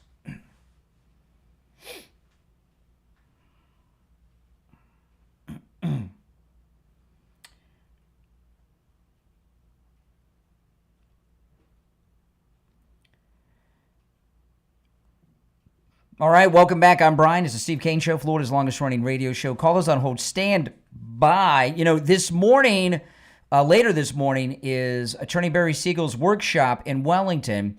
If you're still interested in going, I don't know if they have space left or not. I was calling Barry during the break, but I didn't get a hold of him during the break. But you can call the office. Call Barry Siegel's office and find out if they still have availability. 855-FLA-3782. This is for the Barry Siegel workshop this morning in Wellington. 855-FLA-3782. All right, to the phones we go. You're on the air. What's your name? Where are you calling from? Hi, this is Tony Villafranca from San Diego. Yep, second call in a row from San Diego. I'm hot in San Diego today. Yeah, the reason I'm calling is I think you may have gotten blessed there. That call, I believe you got a call from the district attorney. Really? Here in San Diego. I'm almost sure that was our district attorney. Why? What makes you say that? Well, first, the first name that she used, but her style, I work closely with her and her commitment to pro-life. Well, I tell you, one thing with this show, you never know who's listening, and it wouldn't be the first time that an official. Are they a Republican? Yeah, but I think she switched in the last couple of years. She got elected as a Republican probably about 5-6 years ago, and then she did something that the Republican, our San Diego Republican politics is kind of, it's got issues, and I think she switched to kind of like in the middle. Oh, to get elected again. You got to. Sometimes they do that. Yeah. Well, the reason I'm calling is first I do a lot of work in the Christian Catholic perspective here in San Diego. I just wanted to shoot something out to you. They say in Catholic politics, and the Catholic politics I talk about is Knights of Columbus. I'm a pretty active member of the Knights of Columbus, statewide and particularly in San Diego County. Are you okay? Are you okay? Yeah, no, I've been sick for the last 2 weeks. Oh, okay. So the information I'm giving you, it's not completely updated, but it's, I've been sick for the last couple of weeks. Every time I try to do too many events, it just happens that way, right? Yeah. You know, well, hopefully, since you're in California, hopefully you didn't catch Trump derangement syndrome. Oh my God! Okay, what we talk about in San Diego is where San Diego goes in Catholic politics, the state goes. So right now, we have a community. It said, and once again, I'm not taking sides or anything, but we have a community that has launched a number of LGBT characters. Listen, I'll tell this something because most people aren't going to be interested in a local San Diego issue. However, in the next couple of election cycles, California is going to become a swing state in the presidential elections, no doubt. I was talking yesterday. Karen Bass, the mayor of Los Angeles, declared a public emergency because of ICE, and a lot of businesses aren't open. And she has suspended evictions in L.A. And the reason she's done that is the illegals are hiding out. And they're not going to work. They're afraid they're going to get picked up by ICE. And since they're not going to work, they don't have money to pay rent. So now you can't evict them. The illegals aren't going to be out there on election day. Okay. The next couple of elections are going to be very different than you're used to in California because of the deportations and those that are afraid of being deported. I understand. Just to make a long story short, from my perspective, there's someone you would look out for. Her name is Toni Atkins. Okay. She's very active in state politics, launched out of San Diego. Our mayor, Todd Gloria, is her basically her protege. Our openly LGBT mayor is her protege, Toni Atkins. So I think that the deal has already been made based on when I was checking fundraising monies about 3-4 weeks ago, and who's supporting who. All right. Well, listen, I got to move on because no one's. But I appreciate you listening. But the local San Diego politics is going to do nothing. But I'm not interested in it. So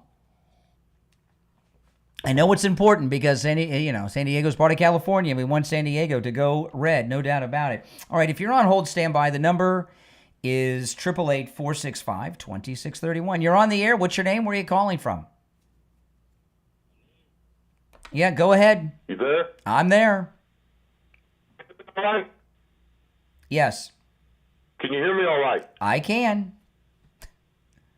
Okay, listen, let's go back to the first election against Hillary Clinton. Okay, I turned on the TV station at 7 o'clock in the morning on the Today Show. Donald Trump was on the Today Show, the same NBC network that had his Apprentice show. Okay, so the first words out of Donald Trump's mouth. I know a legitimate presidential candidate knows the first 300 words that come out of his mouth.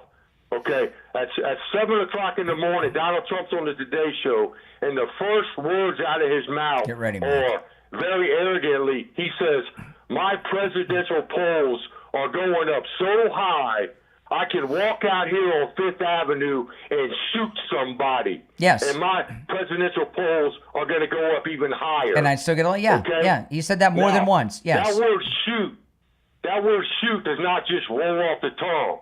It was deliberate. Now, Donald Trump even repeated the same line. "My presidential polls are going up so high, I can walk out on Fifth Avenue and shoot a fellow New Yorker, and they're going to go even higher." He repeated the same line verbatim to at least 8 different other reporters. Okay, so what's your now? Listen, slow down for a second. I know that you're suffering from Trump derangement syndrome, so I'm trying to be patient. Get to the point. The point is, Donald Trump was absolutely trying to lose the election to Hillary Clinton on purpose. Okay? That's a whole new level of delusion. You know, one thing, you know, You're out of your mind, sir. Excuse me. Why would why slow and stupid? No, he didn't. No, he didn't. Okay, you want to listen for a second? No, he didn't say that. It. He didn't say that. He never said that. Donald Trump did not call the military slow and stupid, the commander-in-chief, so that veterans, the military would not vote for him? Nope, he didn't say that. He absolutely did. I'll tell you what. No, slow down. No, we'll stop. Wait, excuse me. He didn't say that about the military. However, you are loud and stupid. I will say that. But I'll tell you what. You tell me where I can where I can find the audio or video of President Trump saying that, and I'll play it on the show coming out of the next break. Sir, listen, there's a whole lot of stuff. No. Where can I find? I don't know. You listen to me. You said a terrible thing that I know for a fact is not true about our greatest president, Donald Trump. We have FBI agents when Donald Trump hold on. You tell me where I can find the audio or video of him saying that, and I will play it on the show coming out of the break. Where can I look that up? Okay, sir. Here's another one. No, not another one. You're not going to move on to some other slanders. You just slandered the man. You said something that I know to be not true. Where can I look that up? I'll play it on the air. And I'll apologize to you for calling you loud and stupid. No, I'm not. I listened too many seconds. Oh my goodness.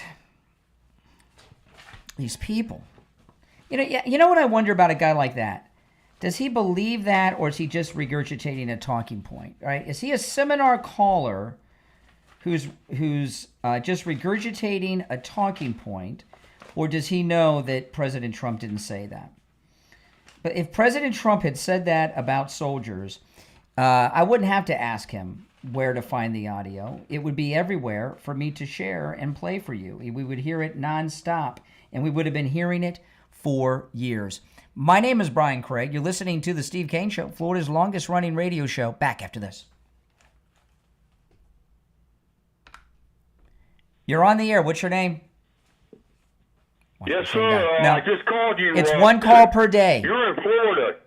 Yes. You're trying to cover it up. You're trying to cover it up. No, it's one call per day. It's one call per day. Take care. Oh, my goodness. Oh, my goodness.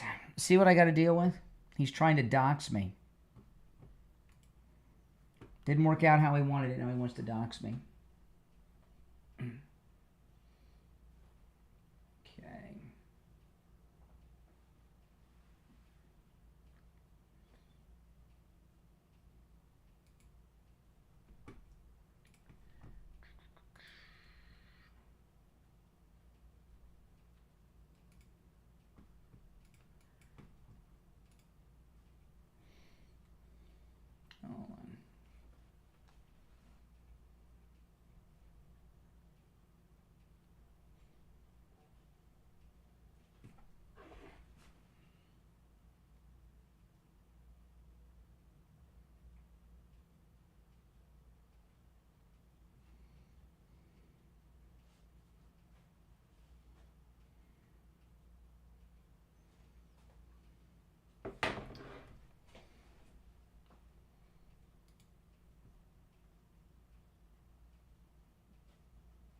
Oh, man. All right. If you're on hold, stand by. We'll be back in a couple of minutes.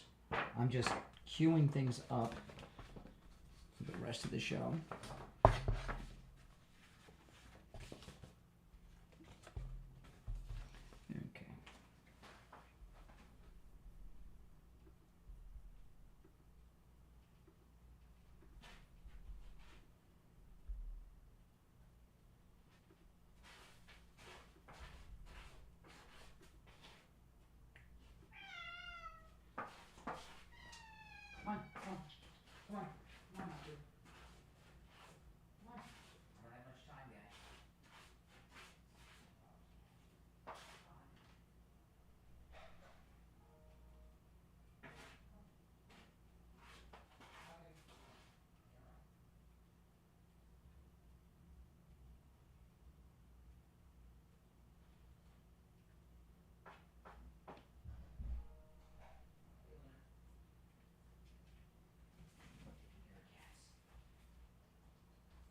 All right. I got more than enough time. Okay. Less than a minute. We'll be back.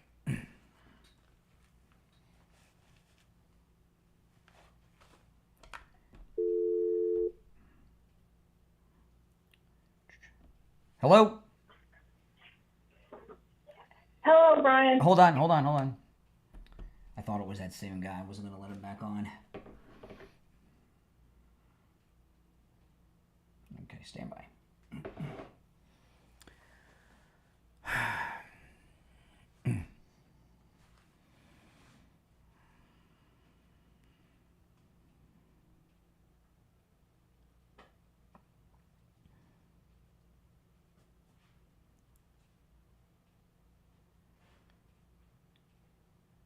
All right, welcome back. I'm Brian. This is Steve Kane Show, Florida's longest running radio show. You're on the air. What's your name? Where are you calling from?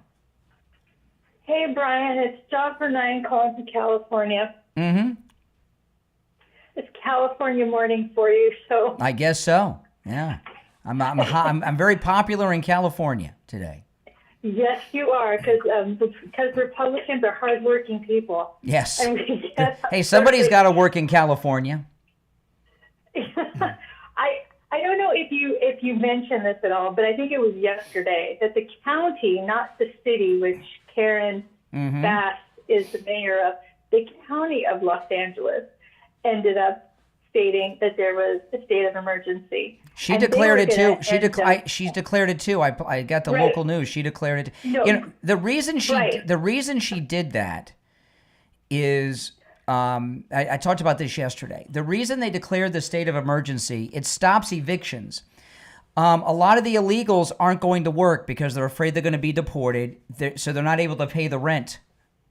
So she's protecting the illegals from being evicted from their homes. I mean, what a low-life thing to do. No, I understand because I get it. I'm praying that President Trump relocates the Olympics. Has anybody asked him about that yet? He said it yesterday. He talked about the World Cup. Did he mention that? Did he say the same thing about the Olympics? He talked about the World Cup in Boston. I missed. They asked him about the Olympics. I missed that. How did I miss that? Yeah. He asked them about the Olympics. If they don't get their act together, he was going to take.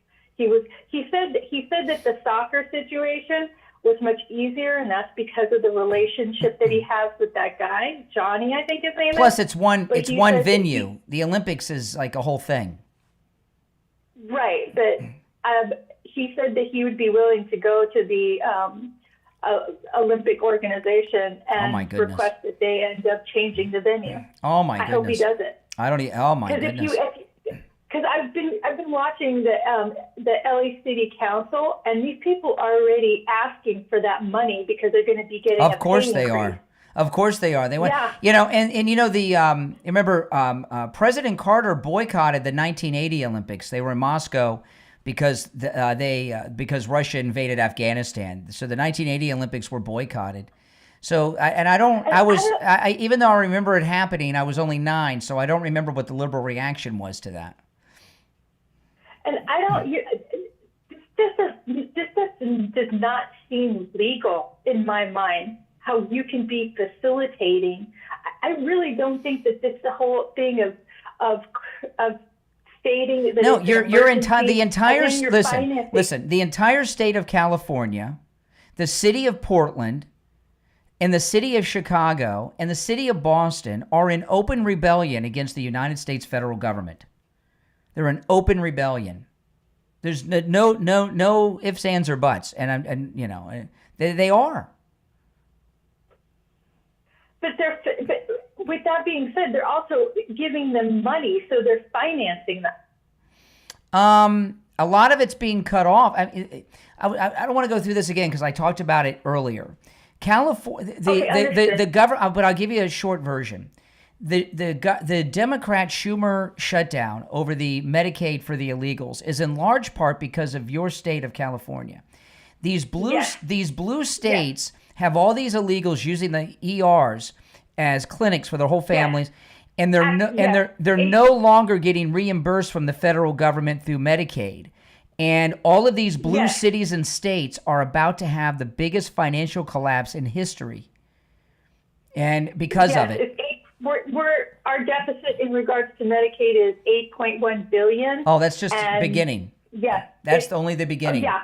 It's going to be $1 trillion. I mean, it's well, because this year's actually not calculated, and there's that's care. Their only hope is they're not going to the ER as much because they're afraid ICE will be waiting. But yeah, and because blue cities and states are going to collapse. Hey, appreciate the call, and I can't wait. You're on the air. What's your name? Where are you calling from? Calling from Tampa, Florida. We got a bad connection. Hold on, slow down. We got a bad connection. I'm going to put you on hold and come back to you. You're in a bad cell. Oh, no, he hung up. We'll call back. Maybe you have a better connection. You're on the air. What's your name? Where are you calling from? Yes, good morning. My name's Joanne from Tamarack. How you doing? All right, Joanne. How are you? Good. Karen Bass is not only stopping landlords from evicting illegal immigrants, she is also sending them checks so that they have money for their essentials. let me tell you. Yeah, you're right. You know, this thing about you can't evict illegals for not paying rent in LA now. That's basically a property seizure. She is seizing the private property of landlords. And those landlords still have to make mortgage payments, tax payments, insurance payments, and everything else on those properties. And Karen Bass says you don't have to pay rent. Well, I'm wondering, is she going to send checks to the landlords? Are you kidding me? When they can't afford? Those evil rich people? No, of course she's not. Well, what I am wondering is she's going to send checks to all these people, which means they have a list of all these people. Oh, so they're. Oh, I see what you mean. If we could get that list, Tom Homan can take care of. Tom Homan can deliver the checks. Yeah. Oh, boy, that's smart. I like that. Great idea. You're on the air. What's your name? Where are you calling from? Yeah, my name is Steve. I'm calling from Tampa. Yeah, your cell's a little better, but not too good. We'll try. I can't continue. It's too bad. Get a better cell. You can go. You're on the air. What's your name? Where are you calling from? Ryan from Massachusetts. All right. What's up? Yeah, it's a cool question. Would you consider yourself an originalist or a modernist? What are we in? What are we in?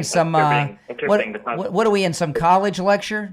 Philosophy class? I don't even know what that means. Am I an originalist? No, the Constitution. As far as interpreting the Constitution the way it was meant to be by the founding fathers. Well, who are you to decide how it was meant to be? And there's no interpreting the Constitution. It says what it says. I'm asking you. There's two fundamental different views. Some view it as an evolving document. Some try to interpret it the way it was originally. No, you and your liberal friends, they like to. I'm just asking you a question. Well, I'm just answering your question. Okay, okay. Yeah, liberals like you believe they say that the Constitution is a growing, living document that grows with the times. That's not the case. Okay, I agree. Yeah, so just get to the hat. You want to ask me about my hat, right? This is the act. Is earlier court rulings before the Heller decision were more closer to interpreting the Second Amendment as not applying to personal gun rights. So how can you call yourself an originalist, but then go by the reason? I don't know about all these Howard. I'm not a lawyer and I'm not a law student. Okay. However, I am a gun owner. I got a whole bunch of those. Here's the thing, okay? The Second Amendment, in order to form a militia, right, says, what does it say exactly? You sound like you know the exact words. You could quote them, right?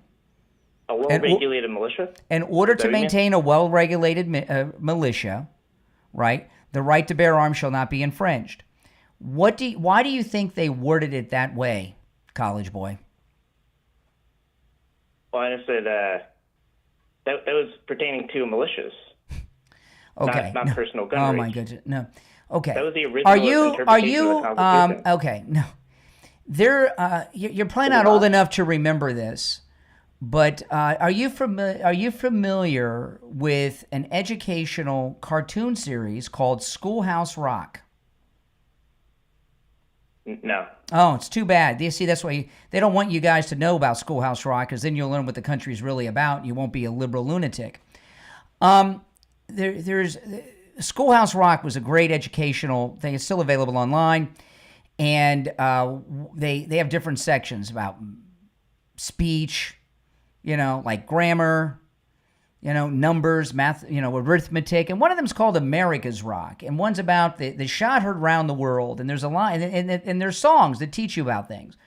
And there's a line in the shot heard round the world: grab your musket, grab your powder, grab your gun, report to General Washington. Right? Grab your powder, grab your gun, report to General Washington. So what does that mean?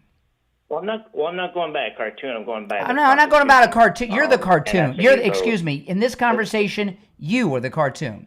What does that mean? You're talking about a cartoon. No, it's a cartoon. It's a lyric and a song about the history of our country. Since you obviously don't know, excuse me. So the founding fathers went by a song or the Constitution? I don't understand. Well, I know that you don't understand because you're a liberal. You're a liberal. I don't care. Excuse me. Why wouldn't you go with? It's a line. Would you go with a more? Okay. Okay. I'm sorry. I got to get out the fat pencils. I got to get out the crayons. The cartoon didn't work. I'm talking to a deranged liberal here who doesn't understand. I'm asking you about the Constitution. We're talking about the Constitution. I'm talking about the Constitution. You're just too. You're too brainwashed. They don't agree with your interpretation. You're too. You're too brainwashed. Excuse me. You are too brainwashed in liberalism to understand. Let me ask you in another way. The Constitution. You can keep saying the Constitution over and over again. It doesn't make you sound smarter. It just makes you sound dumber. Well, you go by the original. Okay. There's a reason why. The Second Amendment to the Constitution, in order to maintain a well-regulated militia, the right to bear arms shall not be infringed. There's a reason that it says it in that way. When you're familiar with General Washington, I hope. Who was General Washington? Go with General. What do you mean? Who was General Washington? General Washington. Who is General Washington? Are you talking with George Washington? I'm hearing you over the phone. Well, yeah, you're talking to me on a phone, so of course. Yes, George Washington. George Washington was, before he was president, what was he? Yeah, he was a general. Well, not just a general, he was the general of what? Of the United States. The general, no. He was the general of the Continental Army. Right? The Continental Army is the army that fought the British in the War of Independence, the American Revolution. Where did he get the soldiers for the Continental Army? I mean, I don't know. Well, yeah, that's right. See, I told you guys I went to college to be. I am talking about the Listen. You're about to learn something. I know you don't want to know what I'm going to share with you, but I'm going to share. Okay. This is, I told you guys when I went to college, I didn't just study history. I have a double major in education to be a history and social studies teacher. I'm doing some teaching here. If I were in a classroom, this is what I would do. Since you don't know, and I'm late for a break, I got to speed the lesson along. The original soldiers in George Washington's Continental Army, where did they come from? We weren't a country, so we didn't have a standing. We didn't have a standing army. Where did they come from? What do you think? I don't know where you're going with this. Okay. They were Americans. They were colonists. They were Americans who were at home, and they grabbed that. This is where the song comes from. The lyric in the song from Schoolhouse Rock. They took their powder. They took their muskets, their own personal weapons. They took their own guns from their home, the ones they would normally be hunting turkeys with and stuff. They took their own guns, their own powder, their own ammunition, those balls they put in those muskets, and they volunteered to fight with George Washington. So the reason that it says, in order to maintain a well-regulated militia, the right to bear arms shall not be infringed, is because the original army of which George Washington led, the Continental Army that fought for our independence, the original army was made up of guys that brought their own guns from home, like me. Like I have guns at home. There was no standing army. Yeah, and when the war was over, the army was only a little over 200 men. We didn't have a standard army. So they want people to be able to have own and bear arms at home in private. That's where that comes from. And as a constitutionalist, when was the Constitution ratified? When was the Constitution? When was the You're asking me questions. I can't ask you questions. No, you can't. You're too dumb to ask. You were too stupid to ask me questions. Why are you getting so angry? When was the Constitution? When was the Constitution ratified? I'm just asking a question. Why are court rulings closer to when the? I'm talking about the guys that were there. I don't care what some liberal judge said, pointed by some liberal jerk. I'm talking about the original founders. It's originalist. It's All right. Okay. You're lucky. I'm late for the break. I got a break for the Gold Report. We'll be back.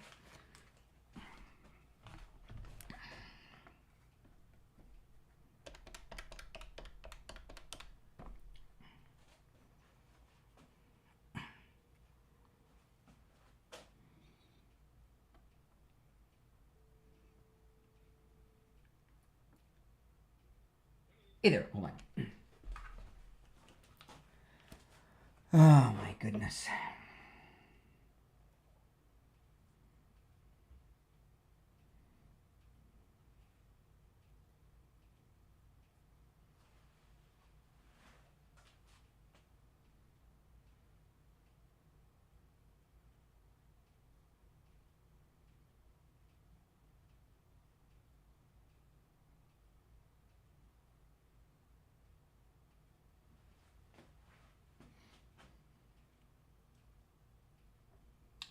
We got about a minute and we'll be back. I'm so late on the break because I was talking to that brain dead Democrat.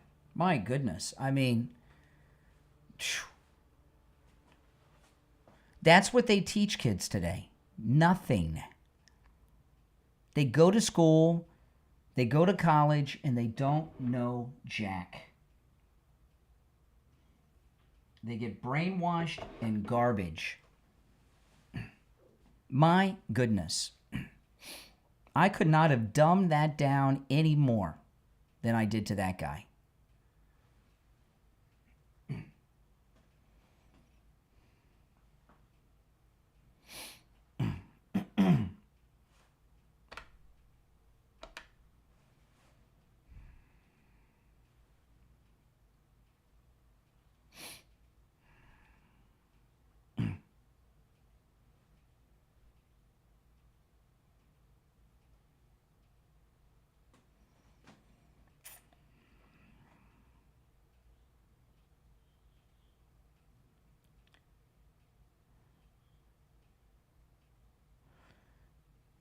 All right, we are back, and it's time to check in with William Youngerman from the offices of William Youngerman Incorporated with the Morning Gold and Precious Metals Report. William Youngerman, how the metals looking?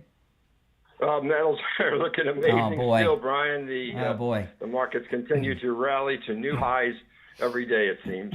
Yesterday we saw gold trade in a range of $4,139 all the way up to $4,219. Before closing up $66 on the day at $4,207.20 the ounce. Silver gained an amazing another $1.54 at $52.97. Platinum was up $26 at $1,661, and palladium gained $19 at $1,527. Overnight, we saw gold go down and test that $4,200, bounce off of that, go right up to $4,249, and right now we're up. We're at $4,238. That's up $30.80. or actually 32.80. Silver up or down 13 cents right now at 52.85. 52.85. That's 52.85 is down 12. That's amazing. Yep. Oh my Actually, goodness. it's only down 6 cents now. It's at 52.91. Oh my goodness. Platinum is 16.73. That's up $12, and palladium is up $23 at $1,550. Oh, man. The metals markets are continually on fire, as are a lot of the rare earth metals that you're seeing and hearing about in the news every day now. So. Oh man. That's incredible. I'm just thinking about how much those 90% silver quarters I have are worth now, above a quarter. That's all. This is amazing. I mean, what's it like over there at your shop these days? It's crazy. These numbers are insane.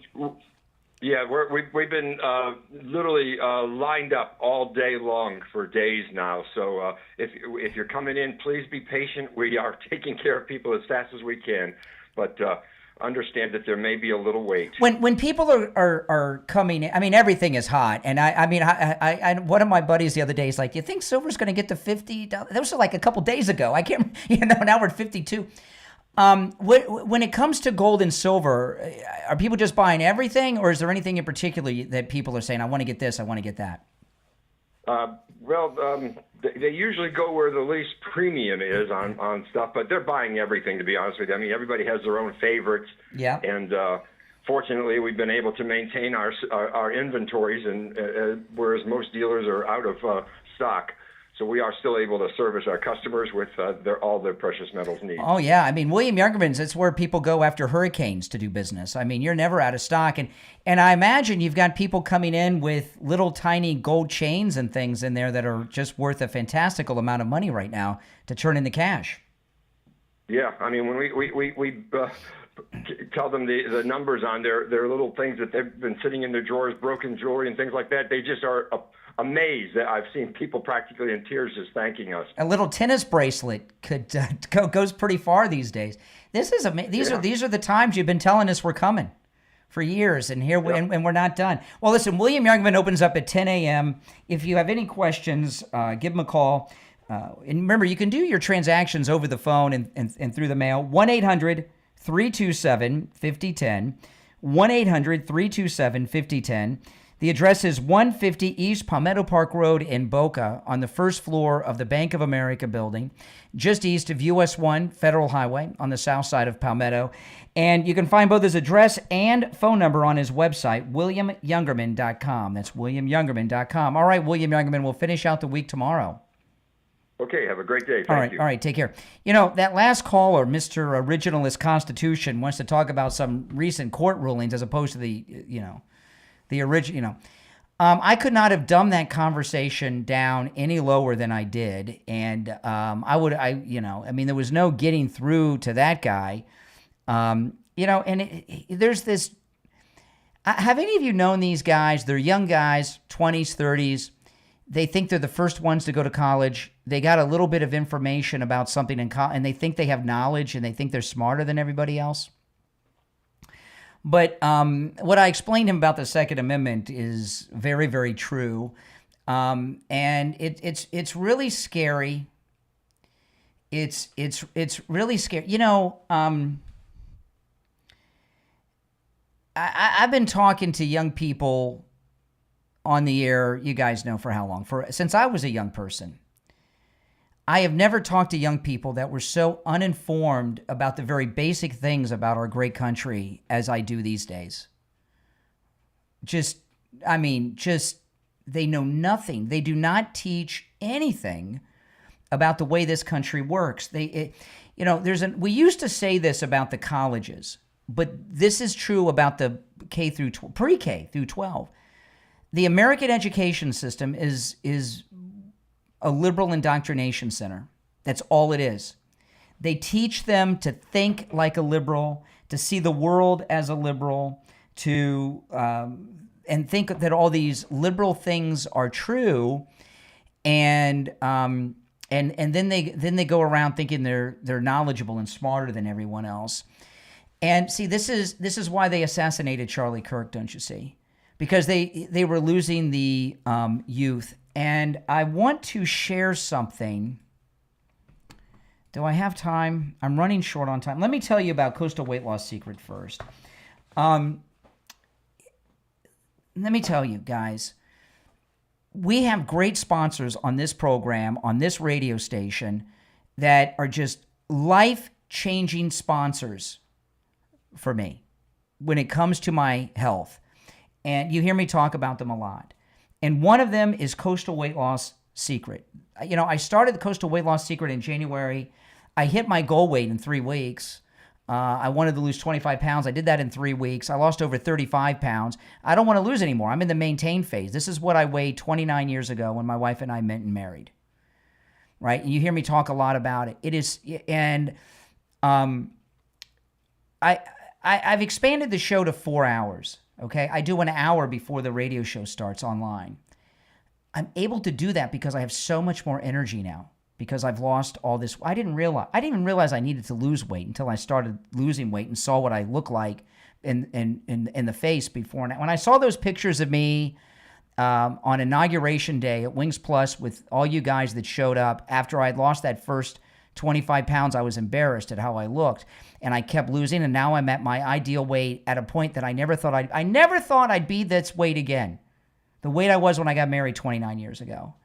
And not only do I feel better, I have so much more energy. My wife will tell you, I'm like going all day, all night. And it's been this way since I lost all this weight. This is it. I feel like I'm supposed to feel. It's amazing. And my results are typical. Give Coastal Weight Loss Secret a call and set up your free consultation. And remember, no matter where you are, they can help you. 561-247-6300.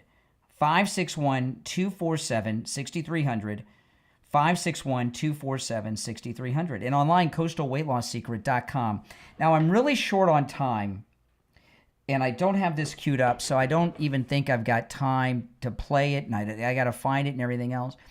But the reason that they assassinated Charlie Kirk was many, but one of them was they were losing the youth vote. And let me see if I can pull this up. Do I have time? Oh boy, let me see. How long is this clip? I don't have time. Hold on. Let me see if I started it towards the end. Hold on. This is J.D. Vance on the Charlie Kirk Show yesterday. No, I don't have time. I've only got a minute. Okay, I'll just tell you what he said. Yesterday at the end of the show, I told you my wife had this idea that J.D. Vance is going to take over Turning Point. And Marco Rubio is going to be the second MAGA president and get the nomination. Yesterday, J.D. Vance said on the Charlie Kirk Show, he's going to the first event, the first real event that Turning Point's doing. Eric is going to be there. He's going to be the main guy. He's going to speak a little bit, and then J.D. Vance is going to do the Charlie Kirk routine with the college students, the Q&A with the college students, right there. No vice president of the United States has ever done that. And I'm telling you, J.D. Vance is going to take over Turning Point. It is very important. Look at that brain-dead idiot I was just talking to. And he's going to continue to red pill and maggotize America's youth and bring them out of that Trump derangement suffering delusion like that last guy. He's going to carry on the work for Charlie Kirk. Listen, tomorrow is Open Phones, Open MAGA Mike Friday. That's tomorrow. That's right. The show preps up to you all on Friday's show. I'm Brian Craig. This is the Steve Kane Show, Florida's longest-running radio show. We'll see you tomorrow at 6 a.m. on Open Phones. All right, we're clear. I'm going to play this for you guys before I go. I know I started at 5 a.m. I'm already 4 hours in, but let me play this for you guys. I got to find it and cue it up. Hold on. Give me a minute. Of JD. Hold on, because I played it earlier in the show, but I want to play it again for you guys now. And then, okay.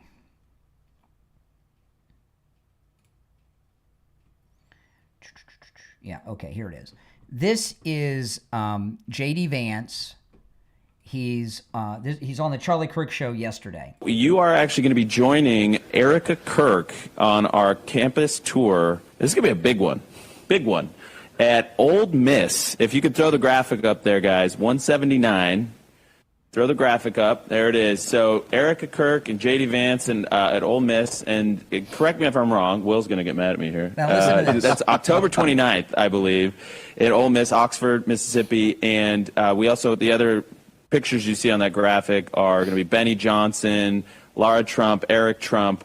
They're going to be at Auburn on November 5th, so the 1-year anniversary of the big win. But you guys are going to be in Ole Miss together. Yep. And it's going to be Erica's only appearance on the tour. I mean, we really, we thought about suggesting to her to do more, and it's just, she needs time. She still needs time. She does. But she wanted to make it a priority to be yesterday. at this one, and you're making it a priority to be at this one. There's going to be like 9,000 or 10,000 people in the arena there. So it's a huge deal. Please tell us your perspective on this. Yeah, I'm excited about it. And one of the things I said to you and to others, as you know, privately, is I was like, well, part of keeping Charlie's memory alive is keeping the mission alive. And nobody can replace Charlie. But if we all sort of take little pieces, we can do as much as we can to ensure that Charlie's mission continues to survive long after he's gone. And part of that is these college campus tours, right? And I'm going to do exactly what Charlie did. My plan is to, give a little speech, talk a little bit about the issues of the day, but turn most of it over to just do Q&A with the audience. I actually want to hear from these kids. I want to answer questions from them. I want to do what Charlie did, because I think that engagement is something that was such a big part of Charlie's legacy. It's not just that he went and talked to people or talked about issues that he cared about. It's that he actually interacted with people, and he answered questions. Sometimes, as you know, he answered tough questions. He would answer tough questions from the left and from the right. And so I want to do that too. And of course, well, that's amazing. No vice president of the United States has ever done. Now, he can't do that every day because he's got to be vice president of the United States and all. But this is a trial run to see how he does, and he did so great. I've seen him a couple times. That press conference last week, a couple other times. It looks like they're gearing up for him to take over Turning Point, and that would be so beautiful. Turning Point is so important. Listen, guys, thanks for tuning in. My name is Brian Craig. This is where MAGA comes to talk. If you're new, make sure you subscribe, all right? I'll see you next time. Thanks for watching.